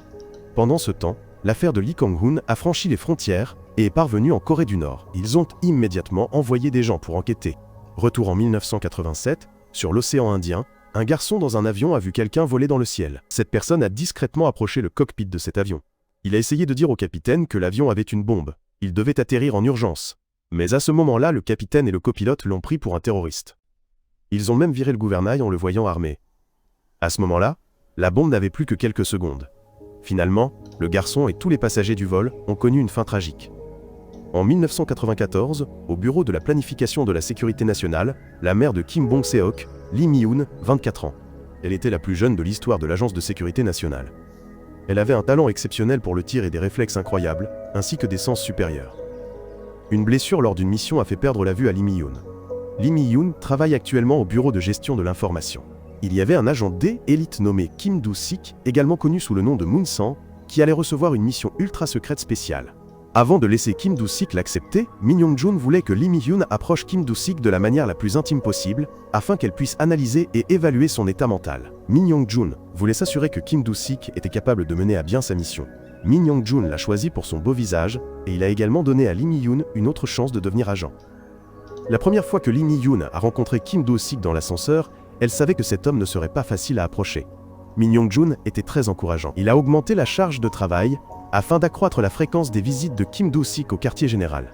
Chaque fois que Kim Do-sik rencontrait Lee Mi-yoon dans une situation sans surprise, à la 11e occasion, elle a réussi à attirer son attention. Auparavant, Kim Do-sik n'avait besoin de se rendre au quartier général qu'une seule fois pour faire son rapport, mais maintenant il devait s'y présenter chaque semaine pour rendre compte. Cela a rendu le père de Jang Hee-soo, Jang Jo-won, très confus. Ensuite, Min Young-jun a séparé Jang Jo-won et Kim Do-sik pour donner une chance à Lee Mi-yoon d'agir. Grâce à son instinct extrêmement vif, elle a très bien saisi l'opportunité. Lee Mi-yoon s'est présenté très naturellement. Pendant que les deux se regardaient timidement, Jang Jo-won a dû s'asseoir pour régler des factures tombées du ciel. Retournons à l'aile, époque avant que Lee Mi-yoon ne travaille au siège, dans un restaurant de Longjing, en Chine, une fête a été organisée avec des invités séparés de leur famille en Corée. À elle, époque, Lee Mi-yoon était qu'une stagiaire, mais ses capacités étaient bien supérieures à celles des autres. Cela lui a donné l'opportunité de participer à cette mission. Afin de trouver l'espion et le contact nord-coréen parmi ces personnes, le commandant de la mission a divisé les boissons ce jour-là en deux types. Ceux qui ont bu de l'eau avec un somnifère étaient les espions. Ensuite, ceux qui l'ont bu sont tombés un par un. Le commandant adjoint n'arrêtait pas de demander comment le commandant pouvait savoir qui était l'espion. À ce moment-là, le commandant a pointé son arme sur lui. Il s'est avéré que la mission précédente, N, était qu'un piège tendu par le commandant. Il savait très bien qu'il y avait un espion à l'intérieur. Par conséquent, ceux qui n'ont pas bu ont certainement été prévenus par l'espion, et il ne s'agissait nul autre que le commandant adjoint. Une fois le traître découvert, le reste fut beaucoup plus simple. Éliminer ceux qui feignaient la mort. Cependant, le commandant ouvrit le feu car ces individus étaient suspects. Cela déstabilisa Lee Mi-yoon. Elle hésita en les voyant trembler. Ensuite, alors que le commandant lui ordonna de lancer une grenade lacrymogène, Lee Mi-yoon désobéit et prit une grenade assourdissante. Tandis que les autres agents étaient encore désorientés, elle fit signe aux survivants de s'enfuir rapidement. De retour au quartier général où Lee Mi-yoon travaille aujourd'hui, elle dut faire des heures supplémentaires jusqu'à tard dans la nuit. Kim Do-sik a vu que sa voiture était toujours garée au siège et s'est un peu recoiffé. En entrant, il n'a pas oublié de chercher Lee Mi-yoon et Lee Mi-yoon est apparu comme Kim Do-sik l'avait espéré. Il s'est soudainement gentiment proposé de porter ses documents et il a même laissé Jang Jo-won pour la suivre et lui parler. Le lendemain, ils se sont retrouvés dans l'ascenseur. Kim Do-sik a pris l'initiative de porter ses documents. Jang Jo-woon a demandé « Est-ce que ces choses sont très lourdes ?» Lee Mi-yoon a répondu sans hésitation qu'elles étaient beaucoup. Jang Jo-won a utilisé son âge et son rang pour la déstabiliser, mais de manière inattendue, il était plus petit qu'elle, alors qu'il était de 8 ans son aîné. De plus, aujourd'hui, Jang Jo-won a été contraint par Min Young-jun de continuer à vérifier les factures. Lee Mi-yoon pensait que leur relation progresserait aujourd'hui, mais Kim Do-sik avait déjoué le complot de Min Young-jun. Il savait aussi que Lee Mi-yoon ne faisait que son devoir. Cependant, son attitude calme le surprit. Kim Do-sik lui demanda ce qui l'avait le plus fatigué ces derniers jours. Lee Mi-yoon répondit qu'elle n'aimait pas le café. Elle dut sauter le dîner alors qu'elle était quelqu'un qui mangeait à des heures fixes. Ironiquement, Kim Do-sik aussi. Il aimait beaucoup le porc frit de Namsan, alors il l'y emmena après le travail pour qu'elle en profite. Ce n'était pas la première fois que Lee Mi-yoon échouait à une mission, elle ne s'inquiétait donc pas trop, car un agent D, élite comme Kim Do-sik, avait également connu, elle, échec.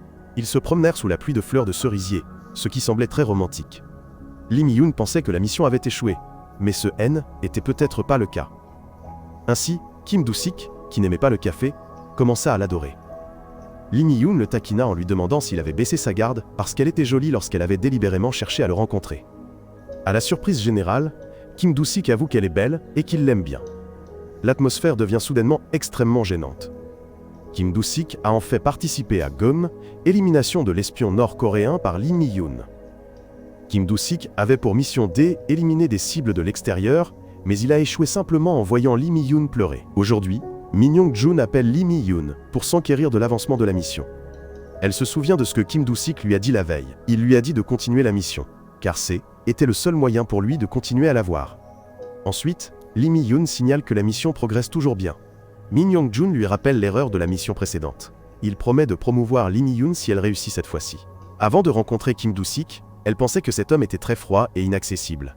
Elle ne s'attendait pas à ce qu'il soit si maladroit et qu'il fasse souvent des blagues sans importance.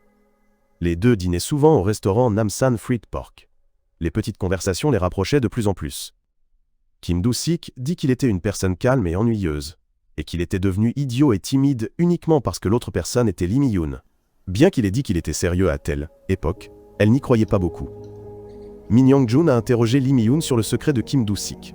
Bien sûr, elle ne savait pas qu'à ce moment-là, il avait déterminé que Kim Do-sik ne l'aimait pas encore, alors il voulait que Lee Mi-yoon fasse plus d'efforts. Lorsqu'elle est revenue, elle a été harcelée par le chef Chio. Ce n'est pas parce qu'elle accomplissait une mission secrète confiée par Min Young-jun, Chio savait qu'elle avait encore une mission qui lui était confiée, mais Chio a quand même forcé Lee Mi-yoon à respecter la date limite. Cela obligeait Lee Mi-yoon à rester tard le soir. Elle était seule dans le bureau. Quelque chose à l'extérieur de la fenêtre rendait Lee Mi-yoon un peu effrayée. Elle se retourna pour la 3e fois, et vit Kim Do-sik flotter à l'extérieur de la fenêtre. Lee Mi-yoon avait toujours un visage sérieux, ne souriant joyeusement que de temps en temps. Était la première fois que Lee Mi-yoon voyait Kim Do-sik voler, elle était donc très surprise. Elle cligna des yeux sans cesse, ce qui le fit un peu rire. Il lui apporta du porc frit de Namsan pour le dîner. Seulement parce que la veille, Lee Mi-yoon était plainte que le magasin de viande ne livrait pas, la viande aujourd'hui était particulièrement bonne. Elle se souvint soudain de ce que Kim Do-sik avait dit, il lui montrerait la blancheur de la neige vue du ciel. Lee Mi-yoon réalisa que Kim Do-sik ne plaisantait pas. Elle utilisa ses super sens pour voir Kim Do-sik assis sur la tour Namsan mangeant du kimbap. Parfois, il souriait même. Un doux sentiment s'insinua dans le cœur de Lee Mi-yoon. Pendant l'entraînement, Jang Jo-won se demandait pourquoi Kim Do-sik visait toujours cet endroit. Au lieu de tirer directement dans le cœur, il expliquait que tirer à cet endroit exercerait une pression sur les poumons et les bronches, ce qui émettrait aucun son. À ce moment-là, la victime subirait une hémorragie interne, cependant, si la victime recevait des secours, elle survivrait, était le mieux que Kim Do-sik pouvait faire. Jang Jo-won voulait aussi essayer de changer l'endroit de tir comme Kim Do-sik, mais il devait d'abord s'entraîner à tirer correctement. Kim Do-sik le laissa dans la salle d'entraînement pendant qu'il se rendait au bureau pour parler à Lee Mi-yoon. Kim Do-sik la regarda froidement, ce qui la rendit un peu triste. Kim Do-sik pensa qu'elle ne l'accueillait pas. Kim Do-sik ne dit rien et attendit tranquillement qu'elle finisse son travail. Au début, Lee Mi-yoon eut un peu peur d'un agent secret comme Kim Do-sik, mais après leurs interactions, elle ressentit tout le contraire. Kim Do-sik lui confia également qu'il travaillait dans un environnement où il ne communiquait pas avec les autres, donc il ne savait pas comment parler. Parfois, Kim Do-sik disait des bêtises pour plaisanter, mais était son intention. Lee Mi-yoon savait que ses paroles venaient du cœur, et elle vit son visage vide. Lee Mi-yoon se dit qu'elle lui confiait ses secrets. Elle prouva ses capacités, en décrivant le rythme cardiaque de Kim Do-sik à ce moment-là, qui battait très fort. Ensuite, Kim Do-sik a exprimé spontanément ses sentiments à Lee Mi-yoon. L'apogée de ses émotions l'a rendu incontrôlable, et il s'est envolé. En raison de l'instabilité politique, Min Young-jun a immédiatement appelé Lee Mi-yoon cette nuit-là. Lorsqu'il lui a demandé quel était le secret de Kim Do-sik, Lee Mi-yoon n'a pas répondu. Soudain, il a dit que sa mission était terminée. Lee Mi-yoon s'est interrogé et est retourné au bureau. Le chef de département, Shio, n'a pas caché son mépris pour Lee Mi-yoon. Elle ne comprenait pas pourquoi Min Young-jun avait confié cette tâche à Lee Mi-yoon. Il s'est avéré que la campagne C avait échoué de manière absurde, ce qui a suscité le doute de Min Young-jun. Une personne aussi compétente que Lee Mi-yoon ne pouvait pas confondre une grenade assourdissante avec une grenade lacrymogène. Il n'y avait qu'une seule possibilité, elle avait délibérément fait une erreur. L'action de Lee Mi-yoon était insensée à ses yeux, mais il y avait une personne qui lui ressemblait exactement, Kim Do-sik. Ainsi, Min Young-jun a fait en sorte que les deux tombent amoureux, et tout s'est déroulé comme il le voulait. À ce moment-là, la secrétaire est entrée avec du café. La secrétaire avait entendu ce que Min Young-jun venait de dire. Bien qu'elle ait dit à Lee Mi-yoon que Min Young-jun savait qu'elle mentait, Lee Mi-yoon était toujours méfiante. Elle est donc allée observer la chambre du chef de département, Shio, et a entendu un son identique à celui qu'elle avait entendu dans la machine à café. Il y avait bien une caméra de surveillance. Lee Mi-yoon est allé interroger Min Young-jun directement. Il s'est avéré que Kim Do-sik était seul. Kim Do-sik n'avait pas de famille et rien à quoi s'attacher. Il n'osait donc pas confier un travail important à Kim Do-sik. Il a donc trouvé une excuse pour que Kim Do-sik rentre. Bien que Lee Mi-yoon n'ait pas été satisfaite, elle ne pouvait pas discuter avec ses supérieurs. En retour, il a promis de prendre bien soin du père malade de celle-ci. À partir de ce jour, Lee Mi-yoon n'a plus jamais revu Kim Do-sik. Il semblait que Kim Do-sik avait accepté cette mission cruciale. Un jour, l'agence de renseignement reçut une nouvelle choquante, et celle-ci fut confirmée. Le dirigeant nord-coréen était décédé avant le sommet entre la Corée du Sud et la Corée du Nord. La cause du décès était une crise cardiaque. Alors que l'ordre était que le dirigeant nord-coréen devait mourir assassiné, Kim Do-sik n'est pas revenu, c'est pourquoi Min Young-jun a convoqué les autres chefs de département à une réunion. Le dernier indice qu'ils ont obtenu fut lorsque Kim Do-sik a franchi la frontière pour entrer en Corée du Nord. Min Young-jun a mobilisé toutes ses forces pour le traquer, et il a également envoyé des hommes pour surveiller Lee Mi-yoon. Lee Mi-yoon ne savait pas quand elle avait pris l'habitude de lever les yeux vers le ciel. Alors que tout le monde attendait la pluie pour dissiper la chaleur, elle attendait une silhouette familière. Mais ensuite, le sentiment de distance envers la personne qu'elle aimait rendait Kim Do-sik extrêmement mal à l'aise. Sachant que cet endroit était très dangereux, il est revenu la chercher malgré tout. Lee Mi-yoon était très heureuse de rencontrer Kim Do-sik, mais c'est aussi le moment où il a rencontré le danger. Découvrons le passé du père de Jang Gi-soo. Avant de devenir un agent du ministère de la Sécurité nationale, le père de Jang Gi-soo était un gangster au marché aux poissons. Il était connu comme un monstre. Il possédait une force extraordinaire et une capacité de guérison. Grâce à Jang Joo-won, la bande anonyme de Wang Jin a progressivement pris le contrôle de plusieurs quartiers voisins. Par exemple, aujourd'hui, grâce à l'intervention de Jang Joo-won, la boîte de nuit du président Chae-young est tombée entre les mains du chef Wang Jin. Un jour, le patron a appelé Jang Joo-won et il s'est avéré que le patron avait accepté l'offre de fusion du président Chae-young. Mais Jang Joo-won n'était pas d'accord car il ne se battait que pour ses coéquipiers, pas pour l'argent. Comme leurs points de vue différaient, Jang Joo-won a eu moins de contact avec eux. Parfois, il passait juste voir son jeune frère, Min Ki. Mais Min Ki-en était plus le garçon d'autrefois. Min Ki était occupé à gérer la boîte de nuit, il n'avait donc pas le temps de voir Jang Joo-won. Jang Joo-won est allé à la boîte de nuit pour trouver le patron et Min Ki, mais comment ils avaient changé. Beaucoup de gens ont été blessés à cause de Min Ki. Depuis que le patron a commencé à étendre son territoire, Jang Joo-won a reçu de nombreux coups de couteau à sa place. Mais il a dit quelque chose de terriblement froid. Le patron a dit que Jang Joo-won ne ressentait pas la douleur parce qu'il était un monstre. Profondément déçu, Jang Joo-won n'avait plus rien à dire. Comme Jang Joo-won avait frappé les subordonnés du président Chae-young, Jang Joo-won ne était toujours pas rendu, alors Chae-young a soudoyé Min Ki pour droguer Won Gin et Jang Joo-won. Jang Joo-won s'est réveillé dans un état de confusion et s'est retrouvé, ainsi que son patron, attaché dans une voiture. Les subordonnés du président Chae-young poussaient la voiture dans la mer. Jang Joo-won allait bien, mais il ne voulait pas impliquer son patron. À ce moment-là, le président Chae-young a dit à Jang Joo-won que les amis de Jang Joo-won avaient été blessés par le patron Wang Jin. Le patron Wang Jin a fait cela pour le faire exploser de puissance. La fusion était également une exigence de Wang Jin pour Chae-young. Du début à la fin, Jang Joo-won était qu'un bouclier pour le patron Wang Jin. Une chose de plus, c'est Min Ki qui a proposé ce plan d'anesthésie. Parce que Min Ki est celui qui connaît le mieux Jang Joo-won, Jang Joo-won a été trahi par les deux personnes en qui il avait le plus confiance. Il ne pouvait que crier pour exprimer sa colère. Après que la voiture ait coulé, Jang Joo-won s'est cassé les poignets pour se libérer des menottes.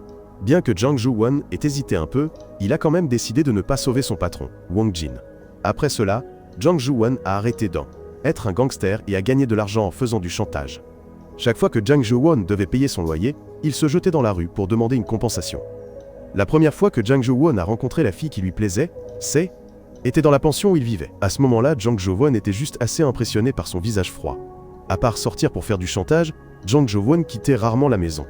Jang Jo-won a vu par hasard la fille de l'autre jour se disputer avec un homme. Il s'est avéré qu'elle vendait du café. En livrant du café, elle a rencontré un client qui voulait lui faire des avances. Elle a géré la situation habilement, ce qui a mis le client en colère. Lorsque le loyer était dû, Jang Jo-won s'est à nouveau jeté dans la rue. Pendant que Jang Jo-won écoutait la propriétaire se plaindre, la fille est revenue. Il n'a eu que le temps d'apercevoir son nom de famille, Wong. Une autre fois, ils se sont heurtés par inadvertance. Parce que Jang Jo-won portait une barbe et avait l'air vieux, elle l'a appelé oncle. Ils n'ont échangé que quelques mots, mais Wang Ji-hee a eu une assez bonne impression de Jang Jo-won. Parce que Jang Jo-won la respectait beaucoup, était pas comme les autres hommes grossiers méprisants simplement parce qu'elle vendait du café. Wang Ji-hee a estimé que Jang Jo-won avait environ 40 ans, mais en réalité, il avait le même âge qu'elle. Jang Jo-won ne réussissait pas toujours ses rôles. Par exemple, aujourd'hui, Jang Jo-won a rencontré un chauffeur peu coopératif. Il l'a poursuivi et a rencontré Wang Ji-hee par hasard. Elle a entendu Jang Jo-won crier que quelqu'un avait heurté une voiture et était enfui. Elle voulait ardemment l'aider à poursuivre cette personne. Mais même s'ils avaient rattrapé la personne, Jang Jo-won ne pouvait plus jouer. Jang Jo-won a donc dû demander à Wang Ji-hee le chemin du motel, car il était aveugle. Elle lui a montré en direction de l'église, mais pour une raison quelconque, Jang Jo-won s'est éloigné de plus en plus du motel. Alors que Jang Jo-won approchait de l'église, il se retrouva face à une impasse. Jang Jo-won regarda la croix qui se détachait dans l'obscurité, ce qui lui rappela le passé. Cette nuit-là, il est parti avec la colère de se venger du président Chae, d'Ahan et de Minky. Mais à la fin, il n'a pas pu se résoudre à tuer Minky. Alors que Jang Jo-won luttait encore pour retrouver son chemin, il a rencontré Wang Ji-hee. Elle ne s'attendait pas à ce qu'il soit vraiment perdu. Ce qui était encore plus surprenant, c'est que Jang Jo-won éclata soudainement en sanglots comme un enfant. Min Young-joon entendit parler du monstre et vint. Là, il proposa que si Minky attrapait Jang Jo-won, la zone ne serait plus interdite. Ce jour-là, Wang Ji-hee conduisit Jang Jo-won en pleurs à la maison d'hôte. Chaque fois qu'il s'en souvenait, Jang Jo-won souriait inconsciemment. Soudain, Jang Jo-won eut une idée. Il se hâta de ranger la maison. Il nettoya sa chambre, puis rassembla son courage pour appeler le café de Wang Ji-hee. Pendant que Jang Jo-won l'attendait, il n'oublia pas de prendre un bain et de se raser soigneusement. Certes, l'apparence de Jang Jo-won rajeunit de 15 ans aussitôt après. La première personne à arriver ne fut pas Wang Ji-hee. Le café fraîchement préparé était encore chaud, mais Jang Jo-won l'avait déjà fini pour que cette personne puisse partir. La deuxième et la troisième personne aussi. La propriétaire soupire toujours que le gars est probablement dans la fleur de l'âge quand Wang Ji-hee arrive. Chaque jour, Wang Ji-hee peut encore entendre le son de la télévision depuis la chambre de Jang Jo-won. Il s'avère qu'il n'aime pas le silence car il souffre de claustrophobie. Jang Jo-won allume la lumière et les fenêtres chaque nuit. Wang Ji-hee dit qu'elle aime les gens qui ressemblent à des monstres mais qui sont bons. Jang Jo-won pense qu'il est aussi ce genre de personne, donc il ne peut s'empêcher de se sentir heureux.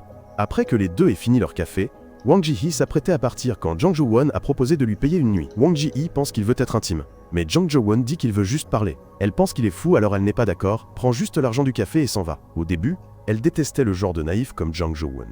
Il prétendait être romantique et parlait toujours de morale, mais son but ultime était toujours le sexe. La propriétaire connaissait le contenu de la conversation entre les deux et comprit une chose.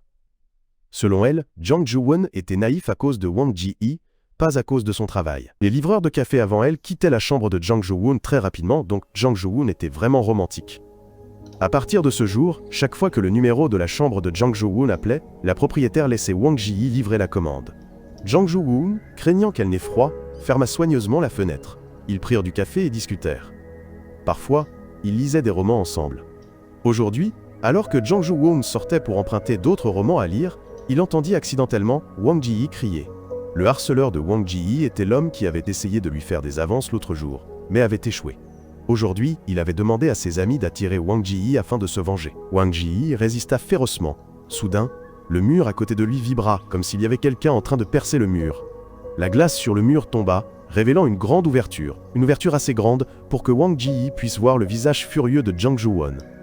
Jang Jo-won vit que la personne de l'autre côté était Wang Ji-hee, ce qui le mit encore plus en colère. Jang Jo-won a utilisé son corps pour briser un grand pan de mur. Jang Jo-won a répété ce que Wang Ji-hee avait dit précédemment, un méchant bégayant a dit qu'il allait tous les tuer. En conséquence, les 4 méchants ont été rapidement vaincus par Jang Jo-won, et ils ont été enfermés dans la pièce sans pouvoir sortir. L'ancienne propriétaire a toujours eu une mauvaise attitude envers Jang Jo-won, mais maintenant, chaque fois qu'elle le voit, elle ne peut s'empêcher de trembler. Jang Jo-won a appelé nerveusement le café pour prendre des nouvelles de Wang Ji-hee. La personne qui a répondu au téléphone a rapidement reconnu Jang Jo-won. Elle a dit que Wang Ji-hee était allé à l'hôpital. Ce n'est que, à ce moment-là, que Jang Jo-won a appris que son nom complet était Wang Ji-hee. Au même moment, un malfrat s'est enfui par la fenêtre et est allé prévenir son patron. Jang Jo-won, dans la pièce, entendit un bruit étrange et devina immédiatement ce qui allait se passer. Le patron voulut se vanter auprès de Jang Jo-won, mais celui-ci lui donna un coup de poing qui lui cassa 2 dents d'un coup. Pendant le combat, la main de Jang Jo-won heurta le radiateur et s'enflamma violemment, mais il ne ressentit aucune douleur, et terrassa néanmoins tous les voyous les uns après les autres. Jang Jo-won fut poignardé de toutes parts, mais il se releva et s'occupa de chacun d'entre eux. Mais ce haine était que le début. Quand Bada, le chef des subordonnés du président Chae-young, est arrivé, Min-ki avait également amené 100 voyous en attente, mais ils ont été immédiatement jetés par la fenêtre comme des ordures. Dans un buisson voisin, Min-ki a regardé avec terreur Jang Jo-won le fixer, couvert de sang. La batte de baseball de Bada a failli lui frapper la tête, Min Yong-jun, qui suivait toujours le monstre légendaire. Il voulait que Min-ki rende Jang Jo-won fou. Si quelqu'un mourait, il s'en chargerait. Wang Ji-hee est retournée au café depuis l'hôpital. Sachant que Jang Jo-won l'avait appelée pour prendre de ses nouvelles, elle a gêné l'a appelée pour lui dire qu'elle était en sécurité, mais elle n'a pas pu le joindre. Wang Ji-hee a appris d'un collègue que la police encerclait le quartier de Sago, où vivait Jang Jo-won. Wang Ji-hee eut un mauvais pressentiment, elle s'y rendit donc en voiture. Jang Jo-won est super fort, super résistant, pas super rapide. Ils l'ont rapidement rattrapé. Ils l'ont torturé un par un, car ils savaient que peu importe la force avec laquelle ils le frappaient, Jang Jo-won ne mourrait pas, ils étaient donc décisifs. Min Yong-jun a demandé à Kim Do-sik de évaluer les capacités de Jang Jo-won.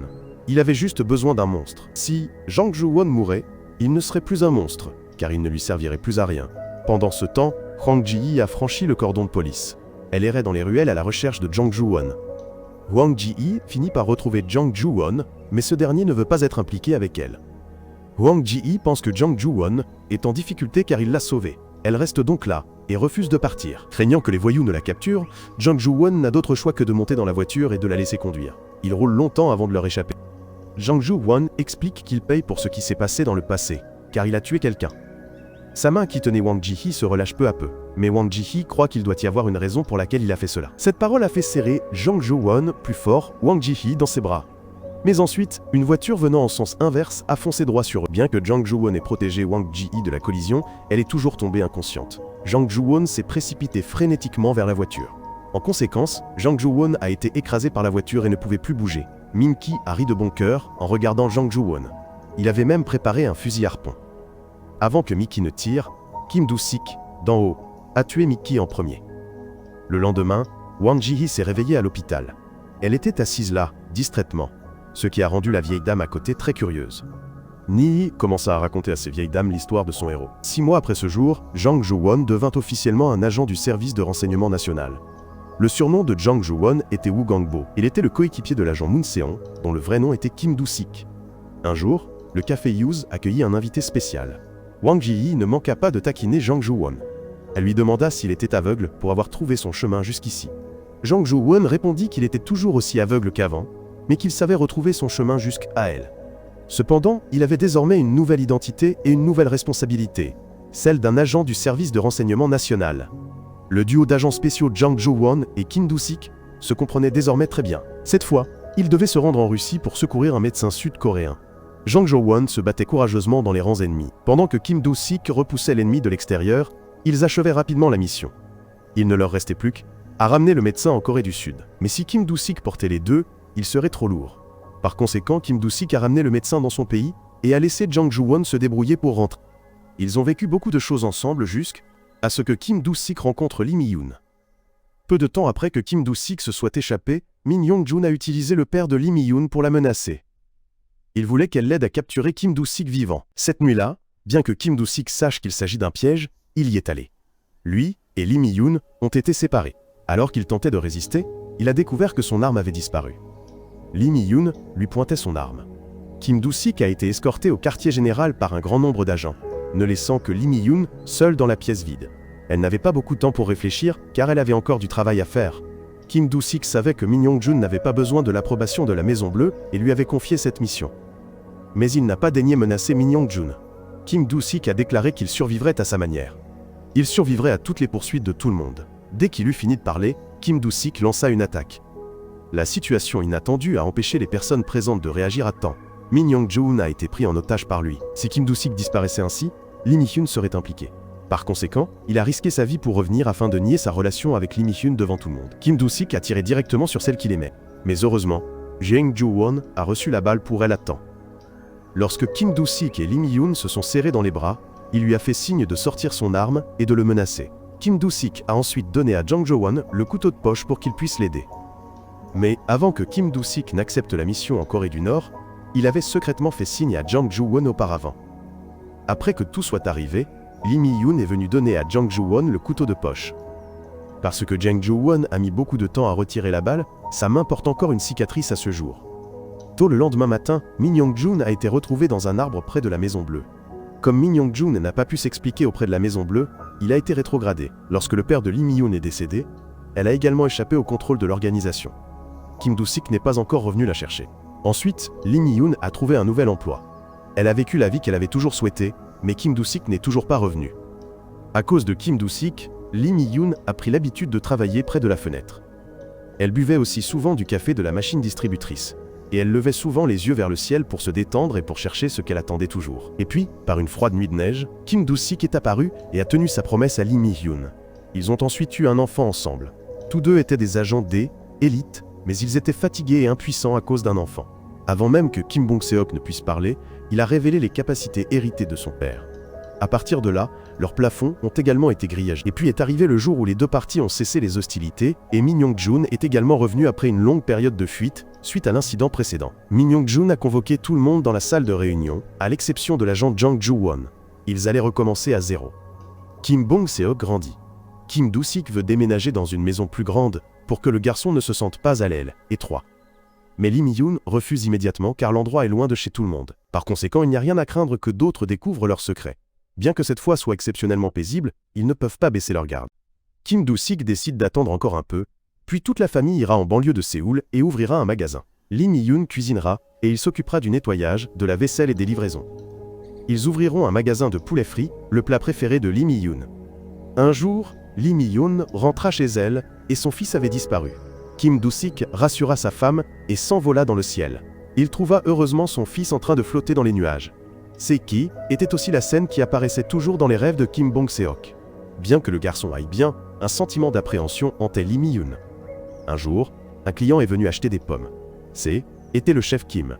Puis, finalement, l'incident est survenu. Cette nuit-là, Lee Mi-hyun entendit des pas inhabituels. Environ 30 personnes vinrent chez elle, dont 3 surnaturels. Kim Do-sik sortirait pour les distraire, afin que sa femme et son fils puissent s'enfuir par la porte arrière. Kim Do-sik lui dit de ne pas révéler que Kim Bong-seok avait les mêmes pouvoirs que son père. Il ne laisserait certainement pas son fils vivre une vie comme la sienne. Quand Kim Do-sik fit un signe, Lee Mi-hyun continua tout droit et ne se retourna pas. Quand ce serait fini, Kim Do-sik viendrait la chercher elle et son fils. Pendant que Kim Do-sik était dehors pour entraîner les autres, un autre groupe s'est introduit dans la maison pour chercher Lee Mi-hyun et Kim Bong-seok. Kim Do-sik a malheureusement été abattu par Naju. Alors que Kim Do-sik se préparait à s'envoler, il a été retenu par Jin-chan. Elle, électricien Bong Pyong l'a contrôlé avec de L, électricité. Kim Do-sik était ligoté mais s'est envolé pour observer la situation pour Lee Mi-hyun. Elle, équipe de recherche de Kim Bong-seok et de son fils a été rappelée pour aider à capturer Kim Do-sik. Lee Mi-hyun a reçu le signal de son homme et a immédiatement conduit. Kim Do-sik a également cessé de résister. À partir de là, Lee Mi-hyun et son fils ont erré sans but, mais elle ignorait que l'organisation les surveillait de près. Après le départ de Kim Do-sik, le monstre Jang Jo-won a également été oublié. Peu de temps après, Jang Jo-won a épousé celle qu'il aimait, et ils ont vécu une vie simple mais heureuse. Les agents à la retraite comme lui n'avaient plus qu'à être des fonctionnaires pour gagner leur vie. Bien que Jang Jo-won ait été autrefois un agent intrépide, il a dû se plier aux chiffres.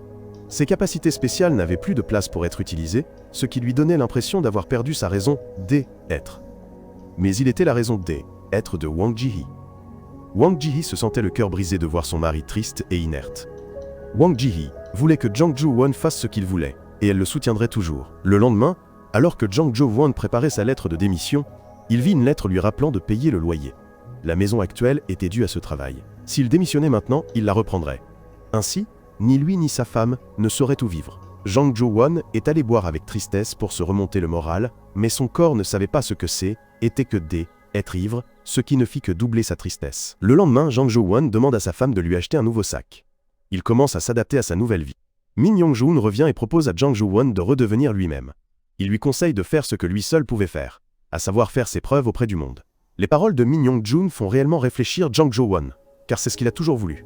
Mais une fois que Jang Jo-won redeviendra un agent secret, il ne sera plus aussi souvent auprès de sa femme. Wang Ji-hee réalise que son mari lui cache quelque chose, mais elle le soutient quoi qu'il choisisse. Finalement, Yang Jo-won décide de redevenir un agent secret. Ailleurs, un sous-marin transportant des agents nord-coréens armés est découvert coulé. Certains agents sont morts et les agents restants sont actuellement en fuite.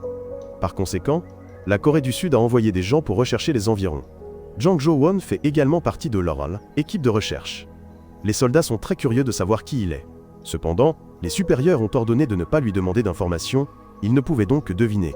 Le capitaine a apporté de la nourriture et de l'aile, équipement à Jang Jo-won. L'uniforme militaire aiderait Jang Jo-won à ne pas être trop visible, ce qui désavantagerait Snell, équipe pendant le combat. Le lendemain, la bataille entre la Corée du Sud et la Corée du Nord a eu lieu. Il y avait des soldats en bas et des hélicoptères en haut, mais les soldats nord-coréens ont réussi à esquiver. Ils ont riposté, infligeant des pertes considérables aux soldats sud-coréens. Min Young-joon a dépêché le chef Kim pour aider Jang Jo-won. Bien que le chef Kim ne possède aucune capacité spéciale, il est très apprécié par Min Young-joon. Comme le chef Kim est très doué pour trouver des gens, cette capacité correspond parfaitement à la mission actuelle de recherche de personnes. Après plusieurs jours de recherche, l'armée sud-coréenne a finalement trouvé un indice. Le chef Kim a utilisé des traces de pas sur la glace pour guider l'armée. Mais le chef Kim a empêché Jang Jo-won de les suivre, car ces traces de pas n'appartenaient pas à des personnes ordinaires. Le chef Kim soupçonne la présence de mutants au sein de ce groupe d'espions nord-coréens. Auparavant, l'équipe sud-coréenne avait reçu des renseignements indiquant que la Corée du Nord entraînait également des mutants pour contrer la Corée du Sud. L'armée a envoyé 2 millions de soldats pour les rechercher pendant 40 jours, mais en vain, ce qui suffit à confirmer l'exactitude des renseignements. Le chef Kim demande aux soldats de laisser les deux camps s'affronter rapidement. Alors que toute l'armée sud-coréenne est sur le point d'être anéantie, le chef Kim et Jang Jo-won apparaissent comme des héros pour briller. Mais Jang Jo-won n'est pas d'accord avec l'idée lâche du chef Kim, car pour lui, la vie humaine n'est pas un outil pour améliorer ses performances. Effectivement, les forces armées sud-coréennes sont tombées dans le piège préparé par le groupe d'espions. L'armée sud-coréenne a été prise par surprise. Beaucoup n'ont pas eu le temps de réagir, entraînant une augmentation rapide du nombre de blessés. Heureusement, Jang Jo-won est arrivé à temps pour inverser la tendance. Jang Jo-won courait à toute vitesse sous le déluge de balles. Il a reçu des tirs mortels à la place de ses soldats. 2 espions ont été tués. Jang Jo-won a utilisé son corps pour bloquer une grenade, ce qui a surpris ceux qui l'entouraient. Pendant qu'il ne prêtait pas attention, un espion a tiré sur le visage de Jang Jo-won. Après cela, il a également abattu le capitaine. Jang Jo-won a explosé de rage et s'est précipité. À ce moment-là, quelqu'un provoquait un glissement de terrain, écrasant d'innombrables soldats sous des énormes blocs de pierre. Jang Jo-won ne pouvait qu'approcher cette personne pour empêcher d'autres pertes. L'espion nord-coréen possédait une super vitesse et une force physique supérieure, mais son ennemi était une personne capable d'auto-guérison. Il ne pouvait donc jamais tuer Jang Jo-won. L'espion nord-coréen n'a pas voulu perdre de temps, alors il a projeté Jang Jo-won et s'est enfui. Bien que leur équipe sud-coréenne n'ait arrêté personne, le directeur Kim était ravi d'avoir une raison de reconstruire l'organisation. Mais maintenant, Jang Jo-won ne veut plus écouter le directeur Kim. Wang Ji-hee a finalement attendu le retour de son mari. Les informations à la télévision l'ont rendue extrêmement inquiète pour Jang Jo-won. Elle le voyait épuisé et souffrant. Min Young-joon voulait ramener l'organisation au centre, alors il a créé une nouvelle équipe noire avec 4 mutants, dont Bong Pyong, Na-jo, Jin Chan et Jang Joo-won. Jang Jo-won dirigera la mission confiée par Min Young-joon, qui consiste à se rendre en Corée du Nord pour déterminer l'existence des mutants qu'ils forment. Wang Ji-hee a toujours voulu une fille qui ressemblerait à son mari, afin qu'elle ne se sente plus seule lorsque Jang Jo-won serait absent. Mais ils partaient ainsi, les empêchant d'avoir des enfants. Ils ont convenu d'avoir des relations une fois par mois, et ces jours-là correspondaient à son ovulation. Wang Ji-hee espérait seulement que son mari rentrerait tôt. Jang Jo-won connaissait les sentiments de sa femme et a immédiatement accepté. Peu de temps après, ils ont eu une fille incroyablement adorable. Jang Gi-soo a grandi ainsi. Jusqu'au jour où Jang Jo-won a reçu la terrible nouvelle dès sa descente d'avion. Wang Ji-hee et Jang Gi-soo ont eu un grave accident. Jang Gi-soo a passé le cap de la crise, mais Wang Ji-hee n'a pas eu cette chance. En sortant de la chambre, Jang Jo-won n'a pu s'empêcher de pleurer comme un enfant. Il était en pleine crise et éprouvait une douleur intense. Toutes les émotions douloureuses de son corps se transforment en larmes qui coulent sans arrêt. Bien que Jang Jo-won n'ait pas encore surmonté la douleur de la perte de sa femme, il doit essayer de paraître joyeux pour bien s'occuper de Jang Hee-soo. Il demande à être transféré dans un emploi de bureau plus léger. Min Young-jun accepte à la condition que Jang Jo-won soit disponible immédiatement s'il en a besoin. Lee Jae-man est le père du chef de classe, Lee Kang-hoon. Il possède une force et une vitesse extraordinaires, mais il est mentalement déficient. Lee Jae-man a une femme qu'il aime profondément. Elle a ouvert un étal de chaussures et il travaille comme porteur pour l'aider. Le lieu où ils exercent leurs activités est sur le point d'être démoli, ce qui a provoqué la vive opposition des commerçants locaux. Tout le monde savait que Lee Jae-man était plus fort que les autres, alors il voulait qu'il participe à la manifestation. Mais la femme de Lee Jae-man lui avait maintes fois répété de ne pas suivre ces gens. Lee Jae-man aimait beaucoup son fils. Il parlait peu, mais chaque fois qu'il parlait, il ne mentionnait que Lee Kang-hoon. Peu importe ce que faisait Lee Jae-man, dès que l'horloge indiquait l'heure d'aller chercher son fils, il se précipitait. Il n'a jamais laissé son fils attendre. Il y a 3 ans, quelqu'un a causé des ennuis à Lee Jae-man et à sa femme. Il n'a pas pu se retenir, a frappé très fort et a donc été arrêté. À peine la voiture de police partie, le camion de Lee Jae-man a pris feu, brûlant Lee Kang-hoon. Bien que les médecins aient pu le traiter à temps, les brûlures ont laissé une cicatrice sur le corps de Lee Kang-hoon jusqu'à aujourd'hui. Lorsque Lee Jae-man est revenu, son fils avait atteint l'âge de la maternelle. Lee Kang-hoon a grandi sans son père. Il était donc pas habitué à la proximité de Lee Jae-man. Pendant ce temps, Jang Jo-won s'habituait également à s'occuper de sa fille. Bien que jeune, Jang Hee-soo était très compréhensive. Elle aidait toujours son père dans les tâches ménagères. Lee Kang-hoon a finalement accepté son père et lui a montré plus d'affection. Aujourd'hui, les commerçants sont descendus dans la rue pour manifester. La femme de Lee Jae-man a représenté la famille lors de l'événement, elle a donc laissé les soins de Lee Kang-hoon à son mari. La charge de travail a augmenté, ce qui a entraîné le retour tardif fréquent de Jang Jo-won à la maison. Cependant, Jang Hee-soo était très sage. Elle jouait seule à la maison jusqu'à ce qu'elle s'endorme. Pendant ce temps, la manifestation s'est prolongée jusque tard dans la soirée, alors que les tensions entre les deux camps atteignaient leur paroxysme. Le gouvernement a envoyé la police, qui a brutalement réprimé les manifestants. Tout le monde s'enfuit précipitamment. Les marchandises des marchands furent détruites sans ménagement, tout comme l'étal de la femme de Lee Jae-man. Lee Jae-man remarqua qu'il faisait nuit et que sa femme, était toujours pas rentrée, ce qui l'inquiétait, alors il voulut aller voir. Il promit à son fils qu'il rentrerait avant qu'il ne se couche. Ensuite, Lee Jae-man se précipita pour chercher sa femme. Les marchands furent arrêtés un par un et emmenés dans le bus. La femme de Lee Jae-man fut terrifiée en voyant son mari. Lee Jae-man se précipita directement vers le bus, faisant de son mieux pour sauver sa femme. Elle pleure et le supplie de penser à leur fils et de partir. Si lui aussi est arrêté, qu'arrivera-t-il à Lee Kang-hoon? Lee Jae-man vient de partir, et Jang Jo-won a reçu l'ordre de Min Young-jun de l'arrêter. Lee Jae-man se cache dans les égouts. La police en haut est divisée en équipes et se disperse pour resserrer son périmètre.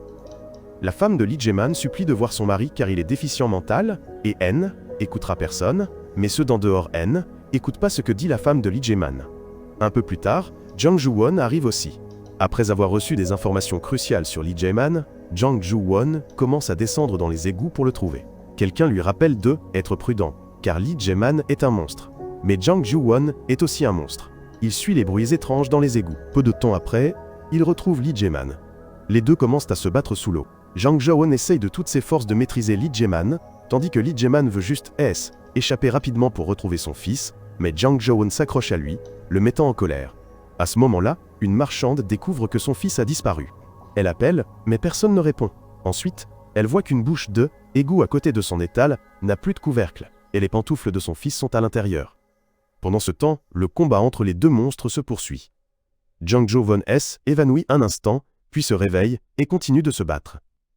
En sombrant dans l'eau, Jang Jo-won profite de l'occasion pour menotter les deux ensemble. La mère, effrayée, s'est rendue au poste de police pour demander qu'on retrouve son fils. Après un combat acharné, Jang Jo-won a réussi à maîtriser Lee Jae-man, le faisant perdre connaissance. Le commandant de police sur les lieux a demandé des renforts. Ils ont formé une équipe pour retrouver l'enfant disparu. La pluie continuait de tomber dans les égouts. L'enfant tentait de s'accrocher à la rambarde pour ne pas être emporté par le courant. Heureusement, Jang Jo-won a entendu les pleurs de l'enfant. Il a voulu briser le mur pour le sauver, mais il ne pouvait utiliser qu'une seule main, le mur n'a donc pas cédé. C'est à ce moment que Lee Jae-man s'est réveillé. Les deux s'unirent pour frapper et briser le bloc de béton au-dessus, afin de sauver le garçon. Au sol, le commandant de la police sur les lieux fut réprimandé par Min Young-jun pour avoir osé désobéir aux ordres du bureau de la sécurité. Mais le commandant a déclaré que sauver des vies était leur responsabilité, et qu'il ne regrettait pas sa décision. Lorsque équipe de recherche descendit dans égout, ils trouvèrent Jang Jo-won tenant le garçon dans ses bras. Jang Jo-won laissa partir Lee Jae-man, car Lee Jae-man avait dit qu'il devait retourner auprès de son fils. Min Young-jun était furieux que Jang Joo-won ait été trop crédule, mais Lee Jae-man n'avait pas menti. Il pleura et s'excusa auprès de son fils d'être rentré tard. Le père et le fils étreignaient lorsque les forces spéciales firent irruption. À ce moment-là, Min Young-jun savait que Lee Jae-man était déficient intellectuel, alors il l'a remis à la police car il n'avait pas besoin d'un incapable. Min Young-jun et Jang Joo-won n'avaient fait que quelques pas lorsqu'un bruit fort retentit derrière eux. Jang Joo-won craignait que Lee Jae-man ne soit agité, mais celui qui venait de projeter la force spéciale était Lee Kang-hoon. Les super-pouvoirs pourraient-ils être héréditaires? Les paroles de Min Young-jun ont inquiété Jang Joo-won. Jang Joo-won n'osait pas affronter les yeux pleins d'espoir de sa fille. Jang Joo-won ne pouvait pas laisser Min Young-jun remarquer sa fille.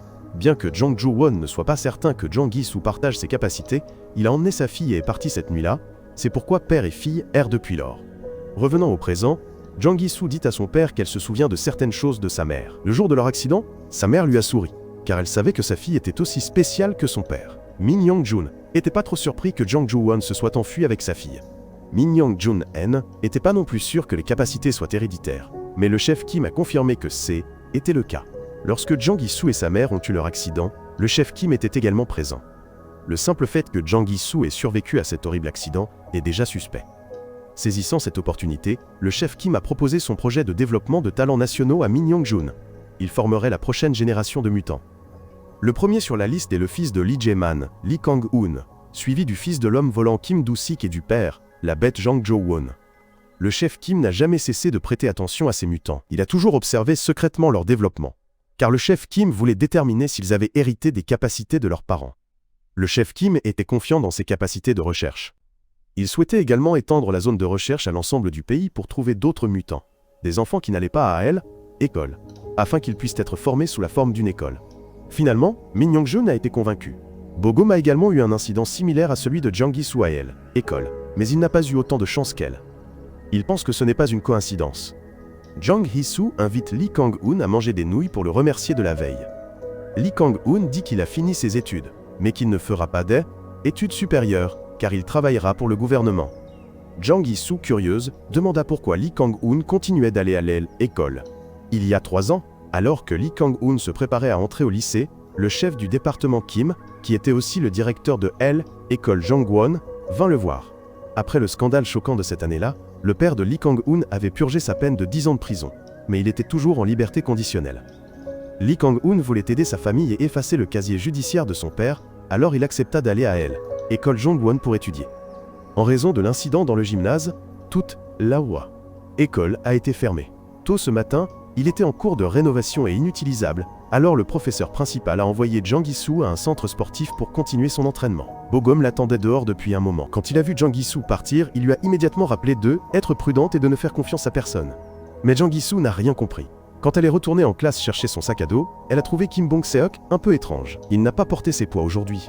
Kim Bong-seok a dit qu'il s'entraînait à contrôler ses pouvoirs et qu'il ne pouvait pas dépendre des poids éternellement. Tant qu'il n'est pas près de Jang Gi-soo, il va bien, mais Jang Gi-soo lui donne quand même son sac à dos pour plus de sécurité. Ensuite, ils se sont rendus ensemble au centre sportif. L'assistant du professeur principal, Choi Il-wan, vérifiait les salles de classe lorsqu'il découvrit que Bo-gum errait encore dans le lycée. Choi Il-wan le vit partir et entra immédiatement dans le bureau du proviseur. Lee Kang-hoon ne voulait pas rentrer chez lui, il est donc resté à la école pour étudier. Jang Gi-soo est passée à la supérette. Elle a acheté quelques bouteilles d'eau et les a mises dans le sac à dos de Kim Bong-seok pour qu'il soit tranquille. Les 2 enfants innocents ne savent pas qu'ils sont surveillés. Lee Mi-yoon et Jang Jo-won ne sont pas non plus sans rien faire. Un enfant doté de super pouvoirs étudie dans la même école et la même classe que leurs enfants. Est-ce une coïncidence ou y a-t-il un autre complot? Ils souhaitent toujours se rendre à école pour enquêter. Jung Yae-do reprend le travail ce soir. Tu vois Jang Gi-soo et Kim Bong-seok ensemble et tu te moques d'eux gentiment. Dès qu'ils montent dans la voiture, un autre homme monte aussi. Cet homme ne peut pas payer son billet, alors Jung Yae-do lui emprunte son téléphone pour vérifier. Cet homme est étrange, alors Jung Yae-do ne lui prend pas d'argent supplémentaire, mais il l'observe silencieusement par le rétroviseur. L'homme fixe Jang Gi-soo et Kim Bong-seok, ce qui rend Jung Jae-do encore plus méfiant. Alors que les professeurs partent un par un, Lee Mi-hyun se rend à école pour rencontrer le professeur principal de Kim Bong-seok. En chemin, elle appelle son fils. De peur d'être réprimandé par sa mère, Kim Bong-seok a dit qu'il rentrait à la maison. Lee Mi-hyun lui a donné quelques conseils avant de raccrocher. Immédiatement après, Jang Jo-won a également appelé Jang Gi-soo. Parce qu'il ne lui avait pas permis d'aller au centre sportif, Jang Hee-soo avait menti pour rassurer son père. Lee Mi-yoon venait d'entrer à Tseol, école depuis un moment, quand Jang Joo-won est arrivé à Tseol, école pour trouver le professeur principal. Après que le gardien ait appelé et signalé à ses supérieurs, le gardien a immédiatement verrouillé le portail. Lee Mi-yoon est allée droit au but. Elle a demandé au professeur principal si elle, étudiant qui avait sauvé son ami dans l'amphithéâtre, avait des super pouvoirs. N'est-ce pas? La professeure principale a souri et a expliqué que les élèves exagéraient et qu'il n'y avait rien, et que la école avait tout arrangé. Lee Mi-yoon n'avait pas à s'inquiéter que cela affecte les autres élèves. Lee Mi-yoon a fait semblant de dire que son fils était mauvais à l'école. La professeure principale a immédiatement dit que même si Kim Bong-seok-n était pas bon à l'école, il était capable de réussir l'examen d'entrée à l'université. Cependant, Lee Mi-yoon n'avait jamais dit qu'elle était la mère de Kim Bong-seok, ce qui suggère que la professeure principale connaissait Kim Bong-seok. Cha In-won patrouillait et a rencontré Jang Jo-won. Cha In-won a dit qu'il n'y avait personne. Jang Jo-won a immédiatement inventé une excuse disant que les parents voulaient visiter l'école, ce qui a rendu impossible pour Cho Il-won de refuser. Cho Il-won s'est précipité au bureau du directeur. Ensuite, il allume la caméra cachée pour observer les activités de Jang Jo-won. Jang Jo-won se rend à l'amphithéâtre D pour examiner la scène de l'incident et observer les environs. De ce côté, Jang Hee-soo et Kim Bong-seok sonnent pour descendre au quai. L'autre homme les suit. Les deux sont toujours innocents et inconscients. À l'école, le professeur principal trouve rapidement une explication et invite Lee Mi-yoon à revenir. Soudain, Lee Mi-yoon lui demande quand il a commencé à enseigner. Le professeur principal tombe dans une profonde réflexion. Suivant le regard de Lee Mi-yoon, elle lève les yeux vers le plafond. Ses super pouvoirs lui indiquèrent qu'une caméra cachée se trouvait là-haut. Cho Il-won était tellement occupé à espionner Lee Mi-yoon qu'il perdit de vue Jang Jo-won. Soudain, Jang Jo-won apparut devant la caméra cachée, surprenant Cho Il-won. À ce moment-là, non loin de l'école, plusieurs agents nord-coréens attendaient des ordres. Ils étaient venus collecter des documents sur les mutants sud-coréens. Dès qu'ils reçurent le signal, ils se dirigèrent immédiatement vers la porte arrière de l'école. Sachant que Jang Hee-soo et Kim Bong-seok seraient en danger, Jeong Gae-do conduisit à toute vitesse. Tous les passagers crièrent de panique. Seul l'homme regardait attentivement Jeong Gae-do. Jeong Gae-do tourna brusquement le volant, faisant basculer les passagers d'un côté. Personne ne remarqua le pied de l'homme en l'air. Le bus continuait de filer sur la route. Jeong Gae-do ôta même ses gants et s'efforça de courir encore plus vite. Jeong Gae-do aperçut le poste de police et tourna rapidement le volant en sa direction. Les passagers descendirent les uns après les autres. Sous les lumières soudainement éteintes du bus, l'homme disparut aussi mystérieusement.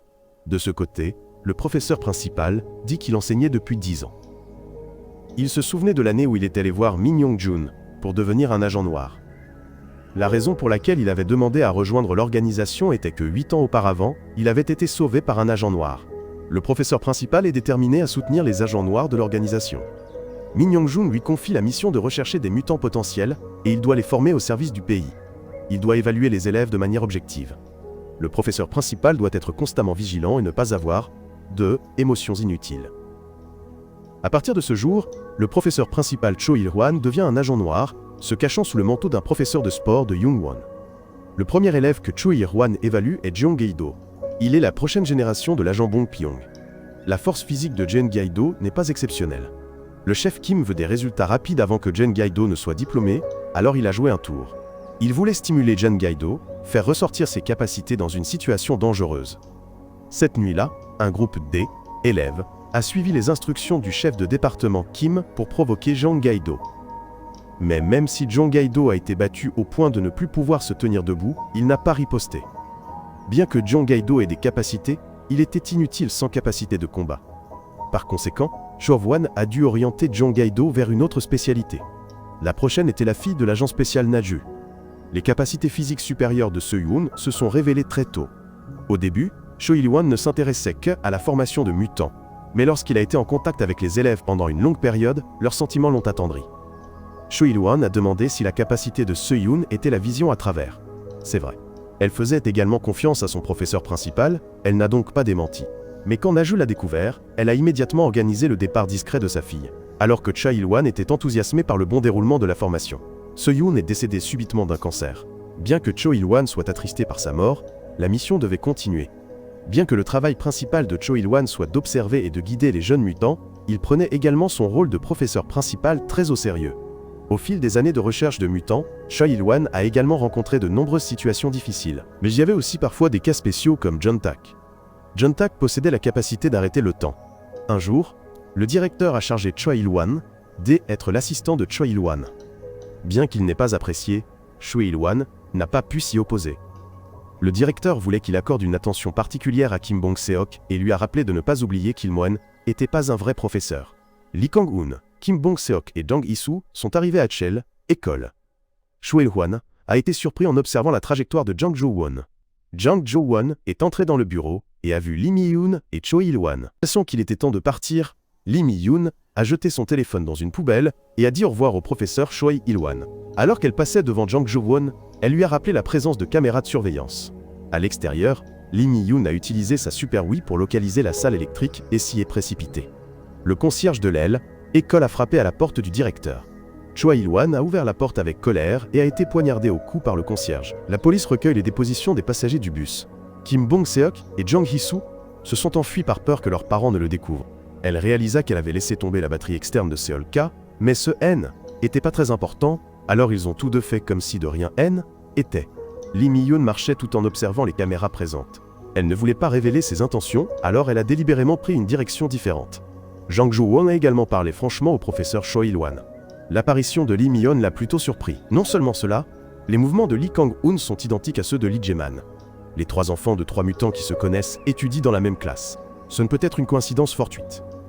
Au début, il pensait que Choi Il-wan était très suspect jusqu'à ce que Jang Jo-won découvre que le professeur principal était également surveillé.